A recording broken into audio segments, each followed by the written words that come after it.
നമുക്ക് വേണ്ടി വലിയ കാര്യങ്ങളെ ചെയ്തെടുക്കുവാൻ ശക്തനാണ്. ഇന്നും വാക്ക് മാറാത്ത ദൈവം നമുക്ക് വേണ്ടി അസാധാരണമായ കാര്യങ്ങളെ ഇന്ന് ചെയ്തെടുക്കും. കർത്താവിന്റെ തിരുസന്നിധിയിൽ നമുക്ക് പ്രാർത്ഥിക്കാം.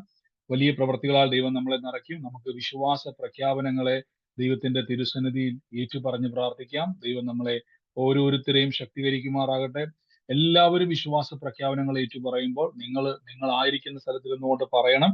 എൻ്റെ ഒപ്പം നിങ്ങൾ പറയണം, കർത്താവ് നമുക്ക് വേണ്ടി പ്രവർത്തിപ്പാൻ ശക്തനാണ്. അതുകൊണ്ട് കർത്താവിന്റെ കൃപയിൽ ആശ്രയിച്ച് നമുക്ക് ദൈവസന്നിധിയിൽ ഇന്ന് ഏറ്റുപറയാം. കർത്താവ് നമ്മളെ സൂക്ഷിക്കുന്നല്ലോ. ദൈവം നമ്മളെ സകലത്തിലും അനുഗ്രഹമാക്കി മാറ്റുന്നതിന് നന്ദി പറയുന്നു. ആമേൻ. കർത്താവ് യേശുവിന്റെ നാമത്തിൽ ഇന്ന് സ്നേഹവന്ദനത്തെ അറിയിക്കുന്നു. നമുക്ക് ഒരുമിച്ച് കർത്താവിന്റെ തിരുസന്നിധിയിൽ വിശ്വാസ പ്രഖ്യാപനങ്ങളെ ഏറ്റുപറഞ്ഞു പ്രാർത്ഥിക്കാം. എന്റെ കൂടെ ഇന്ന് പറഞ്ഞാട്ടെ, കാൽവരി ക്രൂശിൽ കർത്താവ് എന്റെ പാപത്തെയും എന്റെ ശാപത്തെയും തന്റെ ശരീരത്തിൽ വഹിച്ചതിനാൽ ഞാൻ നീതിമാനും അനുഗ്രഹിക്കപ്പെട്ടവനും ആണ്. യഹോവ എന്റെ ഇടയനാകുന്നു, എനിക്ക് ഒന്നിനും മുട്ടുണ്ടാകത്തില്ല. എന്റെ സഹായം ആകാശത്തെയും ഭൂമിയും ഉണ്ടാക്കിയ ദൈവത്തിൽ നിന്ന് വരുന്നു. എന്റെ രോഗത്തെയും എന്റെ ദാരിദ്ര്യത്തെയും കർത്താവ് തന്റെ ശരീരത്തിൽ ക്രൂശിൽ വഹിച്ചതിനാൽ ഞാൻ ഇനി രോഗിയല്ല, ദിവ്യാരോഗ്യത്തോടെ ദീർഘായുസോടെ ഇരുന്ന് കർത്താവിന്റെ സമൃദ്ധിയെ അനുഭവിക്കും. പാമ്പുകളെയും തേളുകളെയും ശത്രുവിന്റെ സകല ബലത്തെയും ചവിട്ടുവാൻ കർത്താവിൽ എനിക്ക് അധികാരമുണ്ട്. ഒന്നും ഒരിക്കലും ഒരു ദോഷവും എനിക്ക് വരുത്തത്തില്ല. ഭൂലോകത്തിന്റെ അറ്റത്തോളം പോയി സകല സൃഷ്ടിയോടും സുവിശേഷം പ്രസംഗിപ്പാനും രോഗികളെ ഇന്ന് സൗഖ്യമാക്കുവാനും ഭൂതങ്ങളെ പുറത്താക്കുവാനും അത്ഭുതങ്ങളും അടയാളങ്ങളും എന്നിലൂടെ വരുവാൻ കർത്താവ് എന്നെ അഭിഷേകം ചെയ്തിരിക്കുന്നു. ആമേൻ. ഹല്ലേലൂയ. നമുക്ക് കൃപയാൽ നിന്ന് മുന്നോട്ട് പോകാം. കർത്താവ് നമ്മളെ സകലത്തിലും അനുഗ്രഹവും അത്ഭുതവുമാക്കി മാറ്റുന്നല്ലോ. ഇന്നത്തെ ദിവസവും കർത്താവിന്റെ കൃപയിൽ ആശ്രയിക്കുന്ന ദിവസമായതുകൊണ്ട് നമുക്ക് വേണ്ടി പ്രവർത്തിപ്പാൻ യേശു ശക്തനാണ്. വലിയ പ്രവൃത്തികൾ കർത്താവിന്റെ തിരുസന്നിധിയിൽ വിശ്വസിക്കുന്നവരുടെ ജീവിതത്തിൽ നടക്കും. കർത്താവിന്റെ സന്നിധിയിൽ നമുക്ക് ഒരുമിച്ച് പോകാം. ഇന്ന് യൂട്യൂബിലും മറ്റ് ലൈവ് സ്ട്രീമിലും എന്നെ കാണുന്നതോട് ഞാൻ പറയുന്നു, ഡിസ്ക്രിപ്ഷനിൽ നമ്മുടെ പ്രയർ ഗ്രൂപ്പിന്റെ ലിങ്ക് ഉണ്ട്. ഞാൻ എപ്പോഴും എല്ലാ ദിവസവും എടുത്ത് പറയുമ്പോൾ നിങ്ങൾ ആദ്യമായിട്ട് കേൾക്കുന്നവരുണ്ടെങ്കിൽ നിങ്ങൾ മനസ്സിലാക്കണം. ഇതിനുശേഷം ഞാൻ നമ്മുടെ ഗ്രൂപ്പിലോട്ടും ആ ഒരു ലിങ്ക് ഇടുന്നതായിരിക്കും. നിങ്ങൾക്ക് ആദ്യമായിട്ട് ചേരുന്നവർക്ക് ഗ്രൂപ്പിൽ കയറാം. പലരും ക്വസ്റ്റ്യൻ ആയിട്ട് ചോദിച്ചിട്ടുണ്ട്, എന്തിനാണ് രണ്ടാമത്തെ ഒരു ഗ്രൂപ്പ് എന്ന് കുറെ പേര് മെസ്സേജ് അയക്കുന്നുണ്ട്. എന്നെ നിങ്ങൾ കാണുന്നവരാണെങ്കിൽ നിങ്ങളോട് ഞാൻ പറയുന്നു, നമ്മുടെ പ്രയർ ടൈമിൽ എന്തെങ്കിലും വ്യത്യാസം വന്നാലോ പ്രാർത്ഥനയിൽ ഏതെങ്കിലുമൊക്കെ ചേഞ്ചസ് വരുത്തുമ്പോഴോ അത് അറിയിക്കാൻ വേണ്ടിയാണ്. അപ്പൊ വേറെ സംശയങ്ങളൊന്നും വേണ്ട. ആ ഗ്രൂപ്പിൽ ചേരുവാൻ നിങ്ങൾക്ക് താല്പര്യമെങ്കിൽ ചേരുക. കർത്താവ് അനുഗ്രഹിക്കട്ടെ.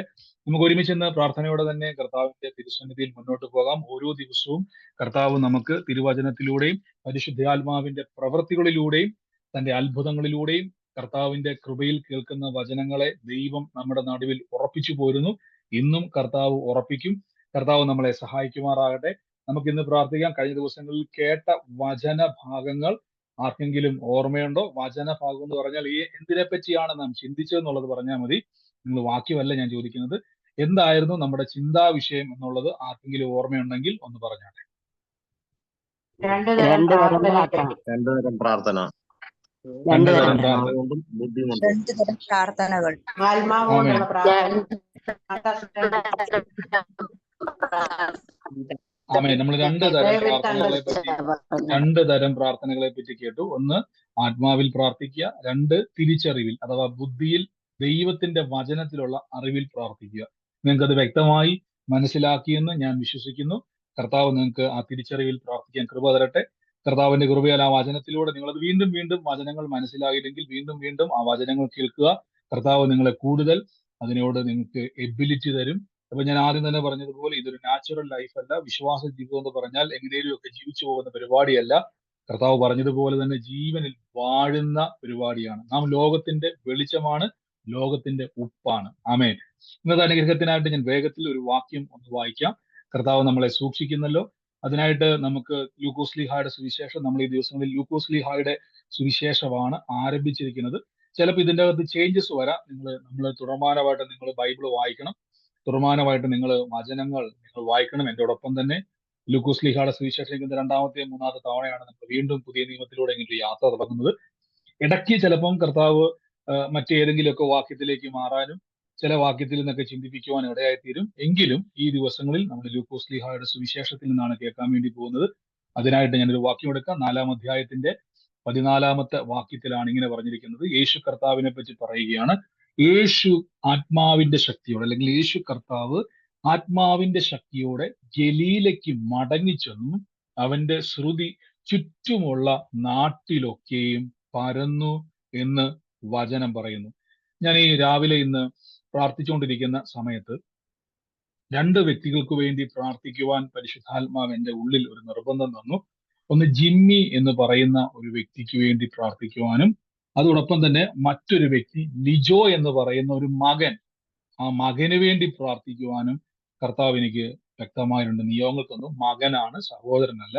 ലിജോ എന്ന് പറയുന്ന ഒരു മകനുമായി ബന്ധപ്പെട്ട് കർത്താവ് ഒരു കുടുംബത്തെ സ്പർശിക്കുവാൻ ആഗ്രഹിക്കുന്നു. ആ കുടുംബത്തിൽ ആ മകനുമായി ബന്ധപ്പെട്ട് ദൈവം വലിയൊരു അത്ഭുത സാക്ഷ്യമാക്കുവാൻ പോകുന്നു കർത്താവ് പറഞ്ഞു. ഇന്ന് സൂമിലായിക്കോട്ടെ, ലൈവിലായിക്കോട്ടെ, ആ വ്യക്തിയുമായി ബന്ധപ്പെട്ട് എന്നെ കേൾക്കുന്നവരുണ്ടെങ്കിൽ ഞാൻ നിങ്ങളോട് പറയുന്നു, നിങ്ങളുടെ ജീവിതത്തിൽ ഭാരങ്ങളെ കർത്താവിന് കൊടുക്കുക. ദൈവം ആ കുടുംബത്തെ അത്ഭുതമാക്കി മാറ്റുവാൻ ഇടയായിത്തീരും. കർത്താവ് നിങ്ങളെ അനുഗ്രഹിക്കുമാറാകട്ടെ. നമുക്ക് ഒരുമിച്ച് കർത്താവിന്റെ വചനത്തിൽ നിന്ന് നമുക്ക് കേൾക്കാം.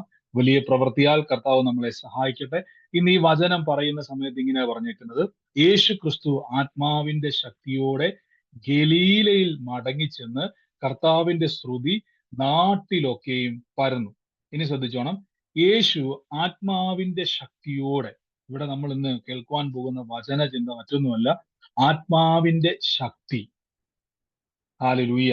ആത്മാവിന്റെ ശക്തി എന്ന് പറഞ്ഞാൽ ഒരു സാധാരണ മനുഷ്യന്റെ മേൽ പരിശുദ്ധാത്മാവ് വെളിപ്പെട്ട് കഴിഞ്ഞാൽ പിന്നീട് അവിടെ വെളിപ്പെടുന്നത് ആ മനുഷ്യന്റെ ശക്തിയല്ല, മനുഷ്യന്റെ കഴിവല്ല, പരിശുദ്ധ ആത്മാവിന്റെ ശക്തിയാണ് വെളിപ്പെടുന്നത്.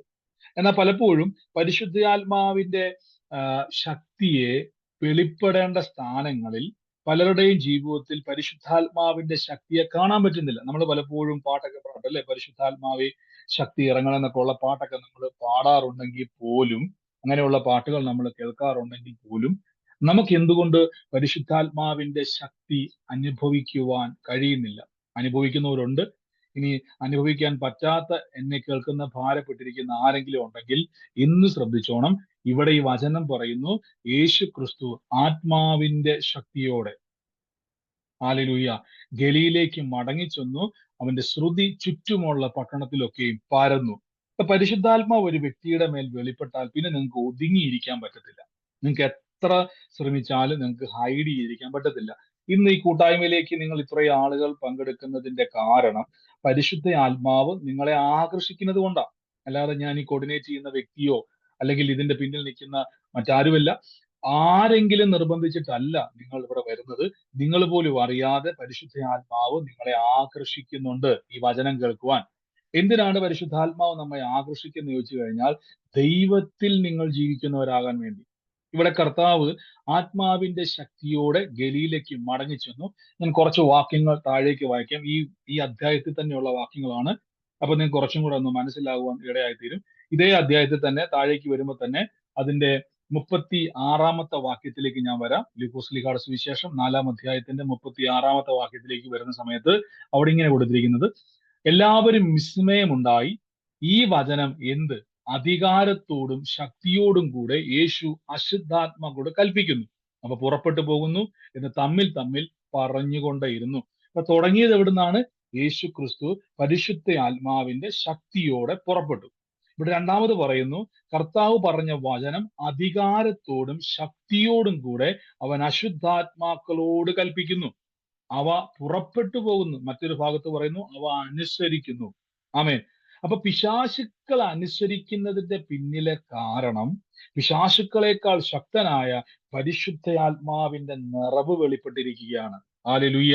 നിങ്ങൾക്ക് നിങ്ങളുടെ ജീവിതത്തിന്റെ അകത്ത് പൈശാചികമായിട്ടുള്ള ഏതെങ്കിലുമൊക്കെ ഒരു ബന്ധനത്തിൽ നിന്നോ ഏതെങ്കിലുമൊക്കെ തടസ്സങ്ങളിൽ നിന്നോ രക്ഷപ്പെട്ട് പുറത്തു വരാൻ ആഗ്രഹിക്കുന്നുവെങ്കിൽ ഒറ്റ കാര്യം തിരിച്ചറിഞ്ഞാൽ മതി, പരിശുദ്ധാത്മാവിന്റെ ശക്തിയാൽ ഒന്ന് നിറഞ്ഞാൽ മതി. ആമേൻ. അപ്പൊ എങ്ങനെയാണ് പരിശുദ്ധാത്മാവിന്റെ ശക്തിയാൽ നിറയ്ക്കുന്നത്? അടുത്ത വാക്യം കൂടെ ഞാൻ പറഞ്ഞിട്ട് പോകാം. ഇനി ഈ ഒരു വാക്യം നിങ്ങളുടെ മനസ്സിലുണ്ടായിരിക്കണം. നമ്മൾ തിരിച്ചിങ്ങോട്ട് വരും. 38 മുതൽ ഞാൻ വായിക്കാം. കർത്താവ് പള്ളിയിൽ നിന്നും ഇറങ്ങി ഷീമോന്റെ വീട്ടിൽ, അതായത് പത്രോസ്ലീഹായുടെ വീട്ടിൽ ചെന്നു. ഷീമോന്റെ അമ്മായിമ്മ കഠിന ജ്വരം കൊണ്ട് വലഞ്ഞിരിക്കുകയാൽ അവർക്ക് വേണ്ടി യേശുവിനോട് അപേക്ഷിച്ചു. യേശു ക്രിസ്തു അവളെ കുനിഞ്ഞു നോക്കി ജ്വരത്തെ ശ്വാസിച്ചു, അത് അവളെ വിട്ടുപോയി. അവൾ ഉടനെ എഴുന്നേറ്റ് യേശുവിനെ ശുശ്രൂഷിച്ചു. സൂര്യൻ അസ്തമിക്കുമ്പോൾ നാനാവ്യാധിക്കാർ പിടിച്ചവർ, ദീനക്കുള്ളവർ ഒക്കെയും കർത്താവിന്റെ അടുക്കലേക്ക് കൊണ്ടുവന്ന് അവരെ ഓരോരുത്തരുടെ മേൽ കൈവച്ച് അവരെ സൗഖ്യമാക്കി. പലരിൽ നിന്നും ഭൂതങ്ങൾ നീ ദൈവപുത്രനായ ക്രിസ്തു എന്ന് നിലവിളിച്ച് പുറപ്പെട്ടു പോയി. ഞാൻ ക്രിസ്തുവെന്ന് അവ അറിയുന്നതുകൊണ്ട് മിണ്ടാതിരിപ്പാൻ സമ്മതിക്കാതെ അവയെ ശ്വാസിച്ചു. അപ്പൊ ഇത്ര നിങ്ങൾക്ക് മനസ്സിലായല്ലോ. കർത്താവ് പരിശുദ്ധാത്മാവിന്റെ ശക്തിയോടെ സുവിശേഷം പറഞ്ഞപ്പോൾ അധികാരത്തോടും ശക്തിയോടും കൂടെ അശുദ്ധാത്മാക്കളോട് കൽപ്പിച്ചപ്പോൾ അവ പുറപ്പെട്ടു പോയി. രണ്ടാമത് പത്രോസ്ലീഹായുടെ ഭവനത്തിൽ വന്നപ്പോൾ അമ്മായിയമ്മ പനി പിടിച്ചു കിടക്കുന്നു. കർത്താവ് ആ ഒരു അസ്വസ്ഥതയെ, ആ ജ്വരത്തെ ശ്വാസിച്ചു. ഉടനെ എന്ത് ചെയ്തു? അധീനം വിട്ടുമാറി. ശ്വാസിക്കുക എന്ന് പറഞ്ഞാൽ പുറത്താക്കുക, കാസ്റ്റ് ഔട്ട് ചെയ്യുക, പുറം തള്ളി കളയുക. അപ്പൊ ഇത്രയും കർത്താവ് ഇത് ചെയ്യുമ്പോൾ തുടങ്ങിയത് എവിടുന്നാണ്? ലൂക്കോസ് 4:11 യേശു ക്രിസ്തു പരിശുദ്ധ ശക്തിയോടും. അപ്പൊ പരിശുദ്ധാത്മാവിന്റെ ശക്തിക്ക് ഒരു പ്രത്യേകതയുണ്ട്. പരിശുദ്ധ ശക്തി നിങ്ങളിൽ ഉണ്ടെങ്കിൽ, പരിശുദ്ധാത്മ ശക്തി ഉള്ളത് കൊണ്ട് അത് കാണാൻ പറ്റത്തില്ല. പരിശുദ്ധാത്മ ശക്തിയെ പ്രവർത്തിക്കുവാൻ നിങ്ങളുടെ ജീവിതത്തിൽ നിങ്ങൾ തിരിച്ചറിയേണ്ട ഒരു സത്യമുണ്ട്. ഞാൻ അതിനായിട്ടൊരു വാക്യത്തിലേക്ക് വേഗത്തിൽ പോവാം. അതിനായിട്ട് നമുക്ക് 1 കൊരിന്ത്യർക്ക് എഴുതിയ ലേഖനം അതിന്റെ 2-ാം അധ്യായത്തിലേക്ക് ഒന്ന് വരാം. അതിന്റെ 2-4-5 വാക്യത്തിൽ പറയുന്നു, നിങ്ങളുടെ വിശ്വാസത്തിന് മനുഷ്യന്റെ ജ്ഞാനമല്ല ദൈവത്തിന്റെ ശക്തി തന്നെ ആധാരമായിരിക്കേണ്ടതിന് എന്റെ വചനവും എന്റെ പ്രസംഗവും ജ്ഞാനത്തിന്റെ വശീകരണ വാക്കുകളല്ല, ആത്മാവിന്റെ ശക്തിയുടെ പ്രദർശനത്താൽ അത്രേ. അപ്പൊ പൗലോസ്ലീഹ ആദ്യം തന്നെ പറയുകയാണ്, നിങ്ങളുടെ വിശ്വാസത്തിന് മനുഷ്യന്റെ ജ്ഞാനമല്ല. അപ്പൊ മനുഷ്യന്റെ ജ്ഞാനത്തിന് ഒരു പ്രത്യേകതയുണ്ട്. മനുഷ്യന്റെ ജ്ഞാനത്തിന് നമുക്ക് പറയാം, മനുഷ്യന് ജ്ഞാനമുണ്ട്, അല്ലെങ്കിൽ മനുഷ്യന് അറിവുണ്ട്, മനുഷ്യന് ഒത്തിരി ബുദ്ധിയുണ്ട്. നമുക്ക് പലപ്പോഴും പറയാറില്ല, മനുഷ്യൻ ഭയങ്കര ബുദ്ധിമാനാണ്. അതിപ്പം ദൈവത്തിൽ വിശ്വസിക്കുന്നവനായിക്കോട്ടെ വിശ്വസിക്കാത്തവനായിക്കോട്ടെ. നമ്മൾ പലപ്പോഴും പല കണ്ടുപിടുത്തങ്ങൾ നടക്കുമ്പോൾ ഇതിന്റെ എല്ലാം പിന്നിൽ ദൈവത്തിന്റെ ഒരു കരമുണ്ടെന്ന് പറഞ്ഞാലും ലോക മനുഷ്യൻ, യേശുക്രിസ്തുവിനെ വിശ്വസിക്കാത്ത ആൾക്കാർ പറയും ഇത് മനുഷ്യന്റെ ബുദ്ധിയാണ്. എന്നാൽ മനുഷ്യന്റെ ബുദ്ധിക്ക് ഒരു പ്രത്യേകതയുണ്ട്. മനുഷ്യൻ എത്ര വികസിച്ചാലും, മനുഷ്യന്റെ ബുദ്ധി എത്ര വികസിച്ചാലും ഇതിനെല്ലാം പരിമിതികളുണ്ട്. ഞാൻ എപ്പോഴും പറഞ്ഞൊരു വാക്കാണ്, മനുഷ്യന്റെ ബുദ്ധിക്ക് മരിച്ചൊരു ഡെഡ് ബോഡിയെ ഉയർപ്പിക്കുവാൻ കഴിയത്തില്ല. മനുഷ്യന്റെ ബുദ്ധിക്ക് ഇല്ലാത്തൊരു വസ്തു, ഇപ്പൊ ഒരു ഗ്ലാസ്സിൽ, നിങ്ങളുടെ മുമ്പിൽ ഒരു ഗ്ലാസ് കൊണ്ടുവച്ചാൽ ആ ഗ്ലാസ്സിലേക്ക് ഒരു കുപ്പി തുറന്നോ ഒരു പാത്രത്തിലോ കൊണ്ടുവന്ന് വെള്ളം ഒഴിക്കാതെ ഒരു വെള്ളത്തെ സൃഷ്ടിക്കുവാൻ മനുഷ്യന്റെ ബുദ്ധിക്ക് കഴിയത്തില്ല. മനസ്സിലായോ? മനുഷ്യന്റെ ബുദ്ധിക്ക് ഭയങ്കര കഴിവുണ്ട്. മനുഷ്യൻ ബുദ്ധിമാനാണ്, വളരെ കഴിവുള്ള ആളാണ്, ഒന്നും കുറവല്ല. മനുഷ്യൻ ഭയങ്കര ജ്ഞാനിയാണ്. പക്ഷെ മനുഷ്യന് പ്രത്യേകതയുണ്ട്, അവന് ലിമിറ്റേഷൻ ഉണ്ട്. മനുഷ്യന്റെ ബുദ്ധിക്ക് പരിമിതിയുണ്ട്. ലോകമല്ല, ശാസ്ത്രമല്ല, എത്ര വളർന്നാലും മനുഷ്യൻ പറയും മനുഷ്യന് ലിമിറ്റേഷൻ ഉണ്ട്. എന്നാൽ പൗലോസ്ലീഹ പറയുകയാണ്, നിങ്ങളുടെ വിശ്വാസത്തിന് മനുഷ്യന്റെ ജ്ഞാനമല്ല ദൈവത്തിന്റെ ശക്തി തന്നെ ആധാരമാകേണ്ടതിന്. ശ്രദ്ധിച്ചോണം, ദൈവത്തിന്റെ ശക്തി തന്നെ ആധാരമാകേണ്ടതിന് എന്റെ വചനവും എന്റെ പ്രസംഗവും ജ്ഞാനത്തിന്റെ വശീകരണ വാക്കാലല്ല, ആത്മാവിന്റെയും ശക്തിയുടെയും പ്രദർശനത്താലത്രേ. ആമേൻ.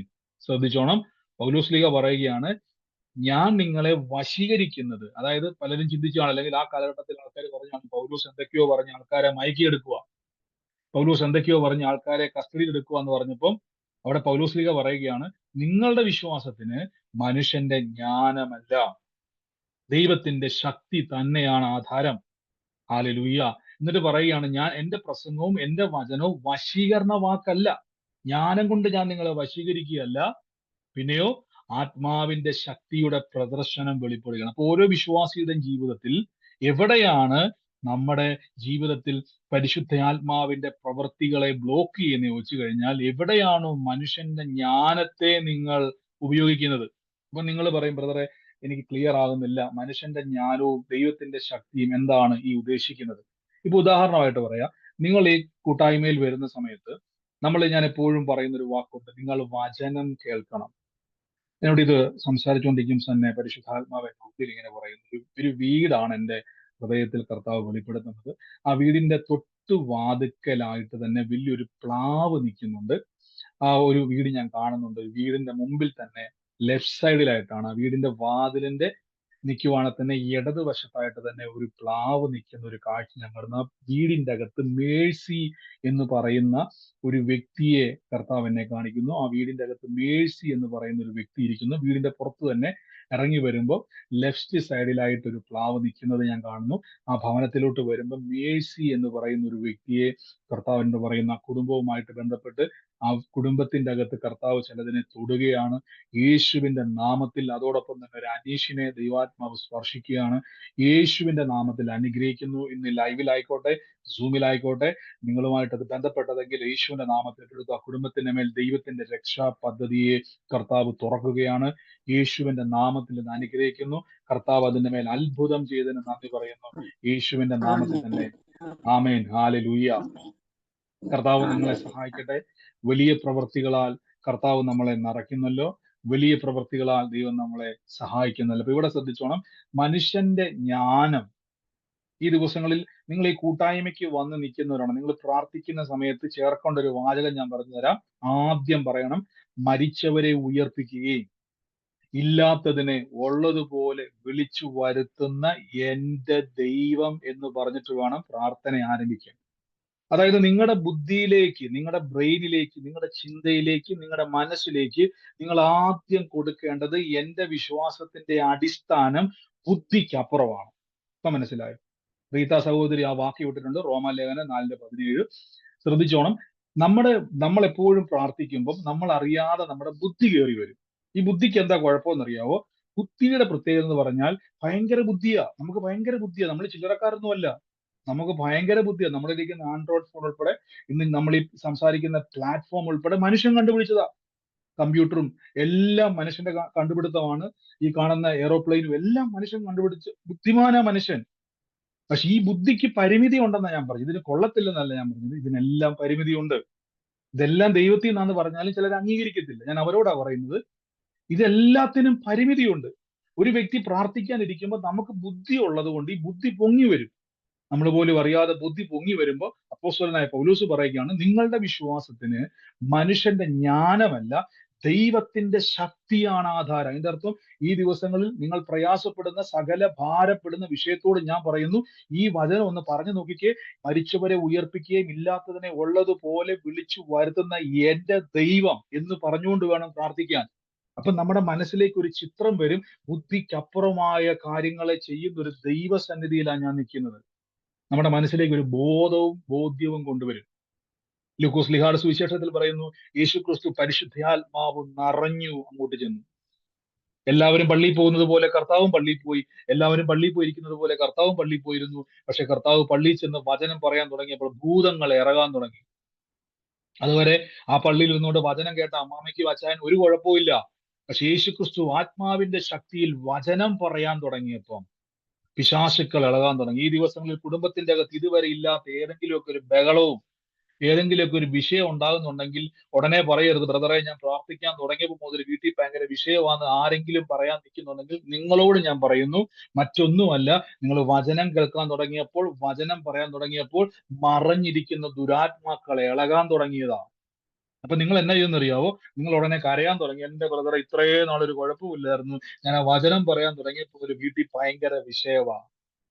ഹല്ലേലൂയ. ശ്രദ്ധിച്ചോണം, നിങ്ങൾ നിർത്തരുത്.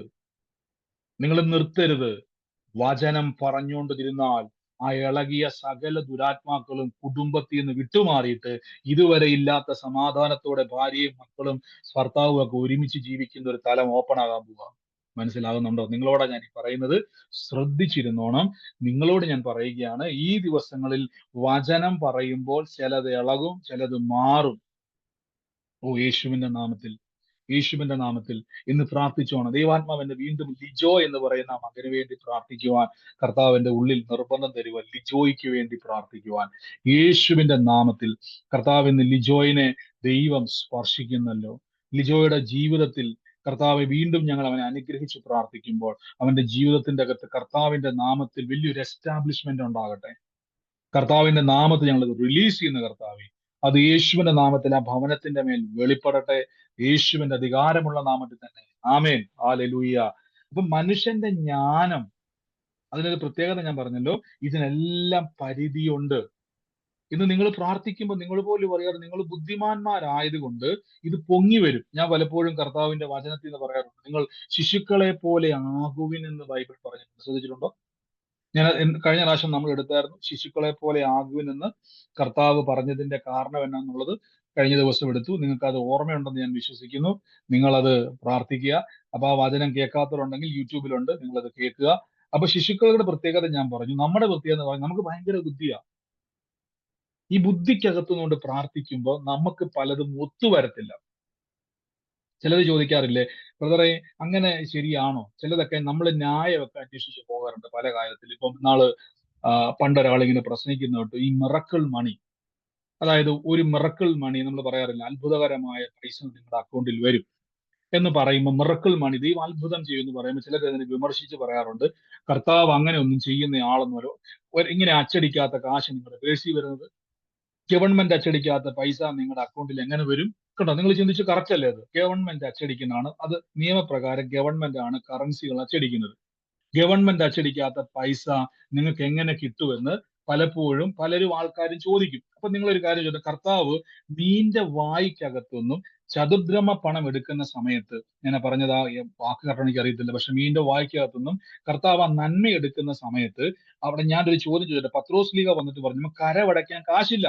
കർത്താവ് പറഞ്ഞു, ഒരു ചൂണ്ട എടുക്കുക, നീ ആദ്യം കിട്ടുന്ന മീൻ്റെ അകത്ത് നമുക്ക് വേണ്ട കരവടയ്ക്കാനുള്ള കാശിരിപ്പുണ്ടെന്ന് പറഞ്ഞു. ഞാൻ ചോദിച്ചോട്ടെ, പത്രോസ് ലീഗ മീനെ പിടിച്ച് സത്യമാണ്, അതിന്റെ വാ കീറി നോക്കിയപ്പോ അതേ ടാക്സ് അടയ്ക്കാനുള്ള കാശ്. എവിടുന്ന് കിട്ടി ഈ കാശ്?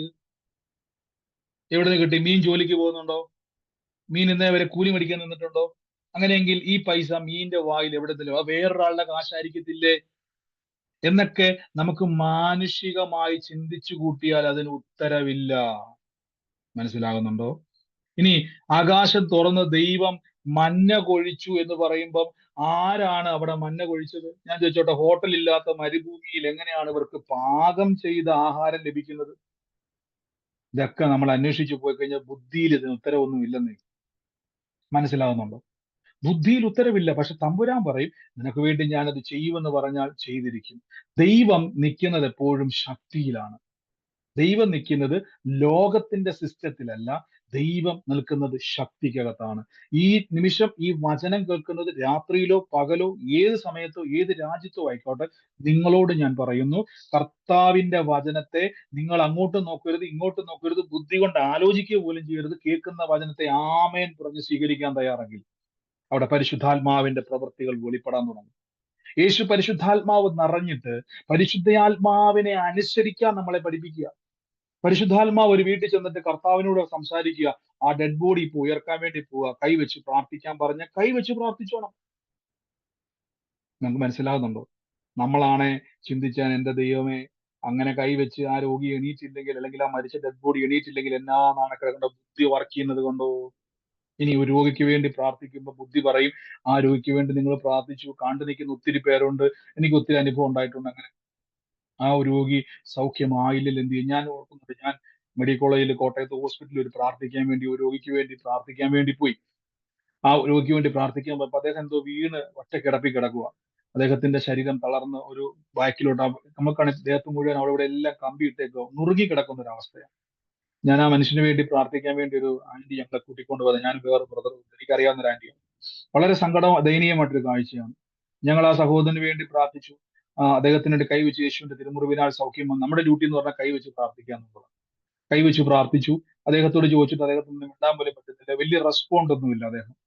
അപ്പം എന്റെ ഉള്ളിൽ ഇങ്ങനെ മനസ്സ് പറയാൻ പോയി, കൊണ്ട് നാണക്കേടായി നാണക്കേടായി നാണക്കേടായി. ഞാനത് നോക്കിയില്ല. ഞാൻ അതിനകത്ത് നിന്ന് ഇറങ്ങി വന്നപ്പോഴേക്കും പണ്ടെങ്ങാണ്ട് നമ്മുടെ ഒരു പ്രാർത്ഥനയ്ക്ക് വന്ന ഒരു സഹോദരി എന്നെ കണ്ടിട്ട്, നിഖിൽ ബ്രദർ അല്ലേ? അതെ. അപ്പൊ ഞാൻ ചോദിച്ചു, എന്നെ ഇവിടെ? അപ്പൊ എന്റെ പപ്പ ഇവിടെ ഹോസ്പിറ്റലിൽ കിടക്കുക, അദ്ദേഹത്തിന് ഈ ആസ്മയുടെ ബുദ്ധിമുട്ട് കൂടിയിട്ട് ഈ ഇങ്ങനെ ഈ എന്താ പറയുന്നത്, ശ്വാസം എടുക്കാൻ കഴിയാതെ പ്രായമുള്ള മനുഷ്യനാണ്. അപ്പൊ ഡോക്ടർ വന്നിട്ട് പറഞ്ഞു, ഇനിയൊന്നും ചെയ്യാനില്ല, അറിയിക്കേണ്ടവരെയൊക്കെ അറിയിച്ചു. ഞാൻ ചെന്നപ്പോഴേക്കും ഇങ്ങനെ ശ്വാസം വലിച്ചുകൊണ്ടിരിക്കുക. നമ്മുടെ ഡ്യൂട്ടി എന്ന് പറഞ്ഞാൽ പെട്ടെന്ന് മരിക്കാൻ പ്രാർത്ഥിക്കുകയല്ല, നമുക്ക് പെട്ടെന്ന് മരിക്കാൻ ഞാൻ പ്രാർത്ഥിക്കാറില്ല. നമ്മുടെ ഡ്യൂട്ടി എന്ന് പറഞ്ഞാൽ കർത്താവിന്റെ തിരുമുറിവിനാൽ സൗഖ്യം വന്നിരിക്കുന്നു. ഞങ്ങൾ ആ പിതാവിന് വേണ്ടി പ്രാർത്ഥിച്ചു, അവിടെ നിന്ന് പോയി. അതിനുശേഷം ഞാൻ ഒരു സ്ഥലത്ത് പ്രാർത്ഥനയ്ക്ക് ചെല്ലുന്ന സമയത്ത് ഈ സഹോദരി അവിടെ വന്നു. എന്നെ കണ്ട ഉടനെ എണീറ്റ് ഒരു സാക്ഷിയൊക്കെ പറഞ്ഞു. അന്ന് വന്ന സമയത്ത് ഇതുപോലെ പ്രാർത്ഥിക്കാൻ ഇടയായി തീർന്നു. ഞങ്ങൾ ആൾക്കാരൊക്കെ വിളിച്ചറിയിക്കാൻ വേണ്ടി ഇരിക്കുമായിരുന്നു. പക്ഷേ എന്ത് ചെയ്യുക, ഞങ്ങൾ അന്ന് ആ സമയത്ത് ബ്രദറിനെ കണ്ടു, ഒരു വാക്ക് പ്രാർത്ഥിച്ചു, കർത്താവ് അവിടെ പ്രവർത്തിച്ചു. ശ്രദ്ധിച്ചോണം, ബ്രദർ അല്ല, കർത്താവ് അവിടെ പ്രവർത്തിച്ചു. അത്രയും നേരം ചാകാൻ കിടന്ന അപ്പച്ചൻ, അങ്ങനെ തന്നെ ഞാൻ പറയട്ടെ, മരിക്കാൻ കിടന്ന അപ്പച്ചൻ, ശ്വാസം എടുത്ത് കിടക്കുന്ന അപ്പച്ചൻ ഒറ്റ നിമിഷം കൊണ്ട് സൗഖ്യമായി. ഒരു സ്ഥലത്ത് എന്ത് ചെയ്തു, അവിടെ സൗഖ്യം നടക്കാത്തപ്പം ബുദ്ധി പറഞ്ഞ് നാണക്കേടായി. ഇപ്പുറത്ത് എന്ത് ചെയ്തു, കർത്താവ് ചെയ്തു. ഇത് രണ്ടിലും ഒറ്റ കാര്യമേ ഉള്ളൂ, കർത്താവ് ചെയ്യും, ബുദ്ധി പറയും ഇതൊന്നും നടക്കാൻ പോണില്ല. ഒന്നാലോചിച്ച് നോക്കിയേ, MBBS പഠിച്ച ഡോക്ടർ പറയുന്നത് എന്തുവാ, അറിയിക്കേണ്ടവരൊക്കെ അറിയിച്ചു, ഇനി അതിൻ്റെ അകത്തൊന്നും ചെയ്യുവാനില്ല. MBBS പോയിട്ട് ആ പരിസരത്ത് പോലും പോകാത്ത ഏതോ ഒരു ബ്രദർമാര് വന്നിട്ട് കൈവച്ച് പ്രാർത്ഥിച്ചിട്ട് പറയതേ അപ്പച്ചൻ ജീവിക്കാൻ പോവാ. ഒന്നാലോചിച്ച് നോക്കിയേ, അത് വിശ്വസിക്കാൻ കുറെ മണ്ടന്മാരും. ആ സഹോദരി എന്ത് ചെയ്തു, ഒരു മണ്ടിയെ പോലെ വിശ്വസിച്ചു. ഞാൻ അങ്ങനെയൊക്കെ പറഞ്ഞു ക്ഷമിക്കാൻ കേട്ടോ, ഒരു മണ്ടിയെ പോലെ ആ സഹോദരി വിശ്വസിച്ചു. ഒന്നാലോചിച്ച് നോക്കി, എക്സ്പീരിയൻസ് ഉള്ള ഡോക്ടർ പറയുന്നു, അറിയിക്കേണ്ടവരെ അറിയിച്ചു, ഞങ്ങൾക്ക് ഇനി ഒന്നും ചെയ്യാനില്ല, എല്ലാം ക്ലോസ്, ഏത് നിമിഷവും മരണം പ്രതീക്ഷിക്കാം. പക്ഷേ അത്രയും പോലും കഴിവില്ലാത്ത ആൾക്കാർ വന്നിട്ട്, പക്ഷെ ഇവിടെ എല്ലാം ശ്രദ്ധിച്ചോണം, അവരാരും കുറവുള്ളവരല്ല, അവരാരും കഴിവില്ലാത്തവരല്ല, ഇവർക്കെല്ലാം മീതെ ഒരു ശക്തിയുണ്ട്, ദൈവത്തിന്റെ പരിശുദ്ധാത്മാവ്. ഇപ്പൊ മനസ്സിലായോ? ഈ പരിശുദ്ധ ആത്മാവിൽ നിന്നുകൊണ്ടാണ് നമ്മൾ ഈ വിശ്വസിക്കുന്നതും പ്രാർത്ഥിക്കുന്നതും ഒക്കെ. പക്ഷെ എന്തുകൊണ്ടാണ് പലപ്പോഴും പ്രവൃത്തികൾ കാണാത്തത്? ബുദ്ധിയെ ഒന്ന് അഴിച്ചുവിട്. ഹല്ലേലൂയ. ബുദ്ധിയെ ഒന്ന് അഴിച്ചുവിടണം. ഹല്ലേലൂയ. ബുദ്ധിയെ നാം അഴിച്ചുവിടുമ്പോൾ നമ്മുടെ ജീവിതത്തിൽ ആ പ്രവൃത്തികളെ കാണുവാൻ നമുക്ക് കഴിയും. എന്താണ് ഈ ബുദ്ധിയെ അഴിച്ചുവിടേണ്ടത്? നിങ്ങൾ പ്രാക്ടീസ് ചെയ്യണം, നിങ്ങളുടെ മനസ്സിനെ പറഞ്ഞ് പഠിപ്പിക്കണം. ഒരു വിഷയം വരുമ്പോഴാണ്, നിങ്ങൾ ഏതെങ്കിലും ഒരു വിഷയത്തിൽ പ്രാർത്ഥിക്കാൻ വന്നവരായിരിക്കും എന്റെ കൂടെ ഇവിടെ കേൾക്കുന്നവര്. എന്നാൽ നിങ്ങളോട് ഞാൻ പറയുന്നു, നിങ്ങൾ ഈ നിമിഷം നിങ്ങൾ ബുദ്ധി കൊണ്ട് ചിന്തിച്ച് ഉത്തരം കിട്ടിയില്ല, പിന്നെ ആലോചിക്കാൻ പോകണ്ടെന്നേ. പ്രാർത്ഥിക്കാൻ വന്നിട്ട് പലരും പറയാറുണ്ട്, എന്റെ ബ്രദറെ എനിക്ക് ആലോചിച്ചിട്ട് എത്തും പിടിയും കിട്ടുന്നില്ല. ആലോചിക്കാതിരിക്കുക. എന്തിനാ ആലോചിക്കുന്നത്? എന്നിട്ട് ആ സമയത്ത് ഇങ്ങനെ പറ, മരിച്ചവരെ ഉയർപ്പിക്കുകയും ഇല്ലാത്തതിനെ ഉള്ളതുപോലെ വിളിച്ചു വരുത്തുകയും ചെയ്യുന്ന എന്റെ ദൈവം എനിക്ക് വേണ്ടി പ്രവർത്തിക്കും. എന്നിട്ടും എത്തും പിടിയും കിട്ടുന്നില്ല, പിന്നെ ആ വചനം പറ. എന്നിട്ടും എത്തും പിടിയും കിട്ടുന്നില്ല, പിന്നെ ആ വാക്യം തന്നെ പറഞ്ഞുകൊണ്ടിരിക്കുക. കുറെ നേരം പറഞ്ഞു കഴിയുമ്പോഴേക്കും ഉണ്ടെന്നറിയാവോ, നിങ്ങളുടെ മനസ്സിന്റെ അകത്തേക്ക് ഒരു ചിത്രം വരും.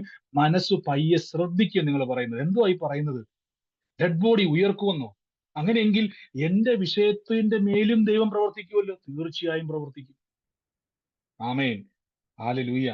ഇങ്ങനെ നമ്മുടെ അകത്തിന്റെ പരിശുദ്ധ, ഇപ്പൊ ഒരു സംശയം വന്നു, ബ്രദറെ എന്റെ അകത്ത് പരിശുദ്ധാത്മാവ് ഉണ്ടോ എന്നൊരു സംശയം വന്നാൽ ഞാനൊരു വാക്യം പറയാറുണ്ട്.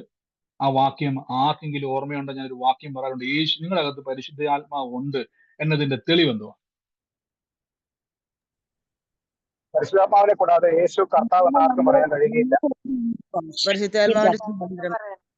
ശക്തി വരും. പരിശുദ്ധാത്മാവിനെ കൂടാതെ ആർക്കും യേശു കർത്താവ്. ആമേൻ. പരിശുദ്ധാത്മാവിനെ കൂടാതെ നമുക്ക് ആർക്കും യേശുവിനെ കർത്താവ് എന്ന് പറയുവാൻ കഴിയത്തില്ല. ഇപ്പൊ മനസ്സിലായോ? പരിശുദ്ധാത്മാവ് നിങ്ങളുടെ അകത്തുണ്ടോ എന്നതിന്റെ തെളിവ് എന്നാന്ന് ചോദിച്ചാൽ, യേശുവിനെ കർത്താവ് എന്ന് വിശ്വസിക്കാൻ പറ്റുന്നുണ്ടോ? ഞാൻ പലപ്പോഴും പറയത്തില്ല, സുവിശേഷ വിരോധികൾ കണ്ണി കണ്ട ബൈബിൾ എല്ലാം മേടിച്ച് കത്തിക്കുകയും കണ്ട പള്ളികൾ ആക്രമിക്കുകയും സുവിശേഷം പറയുന്നവരെ ഉപദ്രവിക്കുകയും ചെയ്യുന്നതിന്റെ കാര്യം എന്നറിയാവോ? അവന്റെ അകത്ത് പരിശുദ്ധാത്മാവില്ലാത്തത് കൊണ്ടാണ്.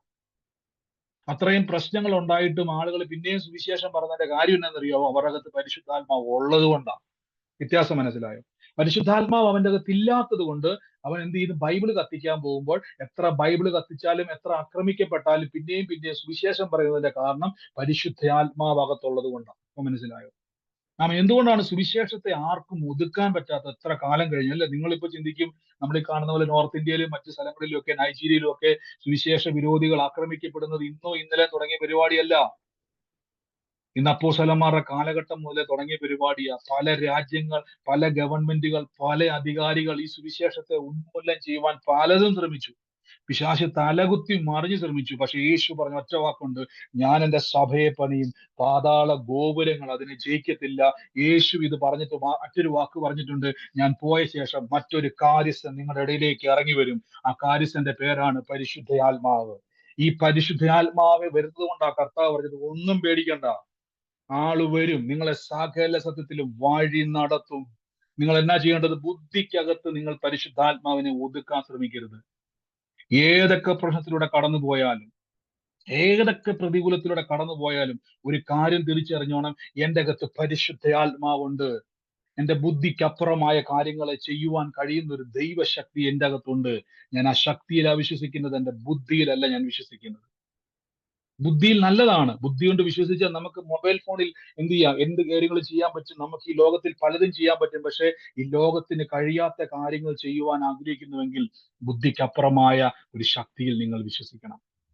ഞാൻ മറ്റൊരു വാക്യം കൂടെ വായിക്കാം. റോമർക്ക് എഴുതിയ ലേഖനം നമ്മൾ എപ്പോഴും വായിക്കുന്ന വാക്യം 8-ാം അധ്യായത്തിന്റെ 11-ാമത്തെ വാക്യത്തിൽ ഇങ്ങനെ പറഞ്ഞിരിക്കുന്നു: യേശുവിനെ മരിച്ചവരുടെ ഇടയിൽ നിന്നും ഉയർപ്പിച്ച അതേ ആത്മാവ് നിങ്ങളിൽ വസിക്കുന്നു എങ്കിൽ. ഒരു ചോദ്യമാണ്, അപ്പോസ്തലനായ പൗലോസ് ചോദിക്കുകയാണ്, യേശുവിനെ മരിച്ചവരുടെ, നിങ്ങൾ ഈ വാക്യമൊക്കെ ഇടുന്ന ഒരു റെഫറൻസും കൂടെ വാക്യം ഇടാതെ, ആ വാക്യങ്ങൾ ഇടുന്നത് നല്ലതാണ് കേട്ടോ, റെഫറൻസ് മാത്രം ഇടാതെ വാക്യങ്ങൾ ഇടുന്നത് നല്ലതാണ്.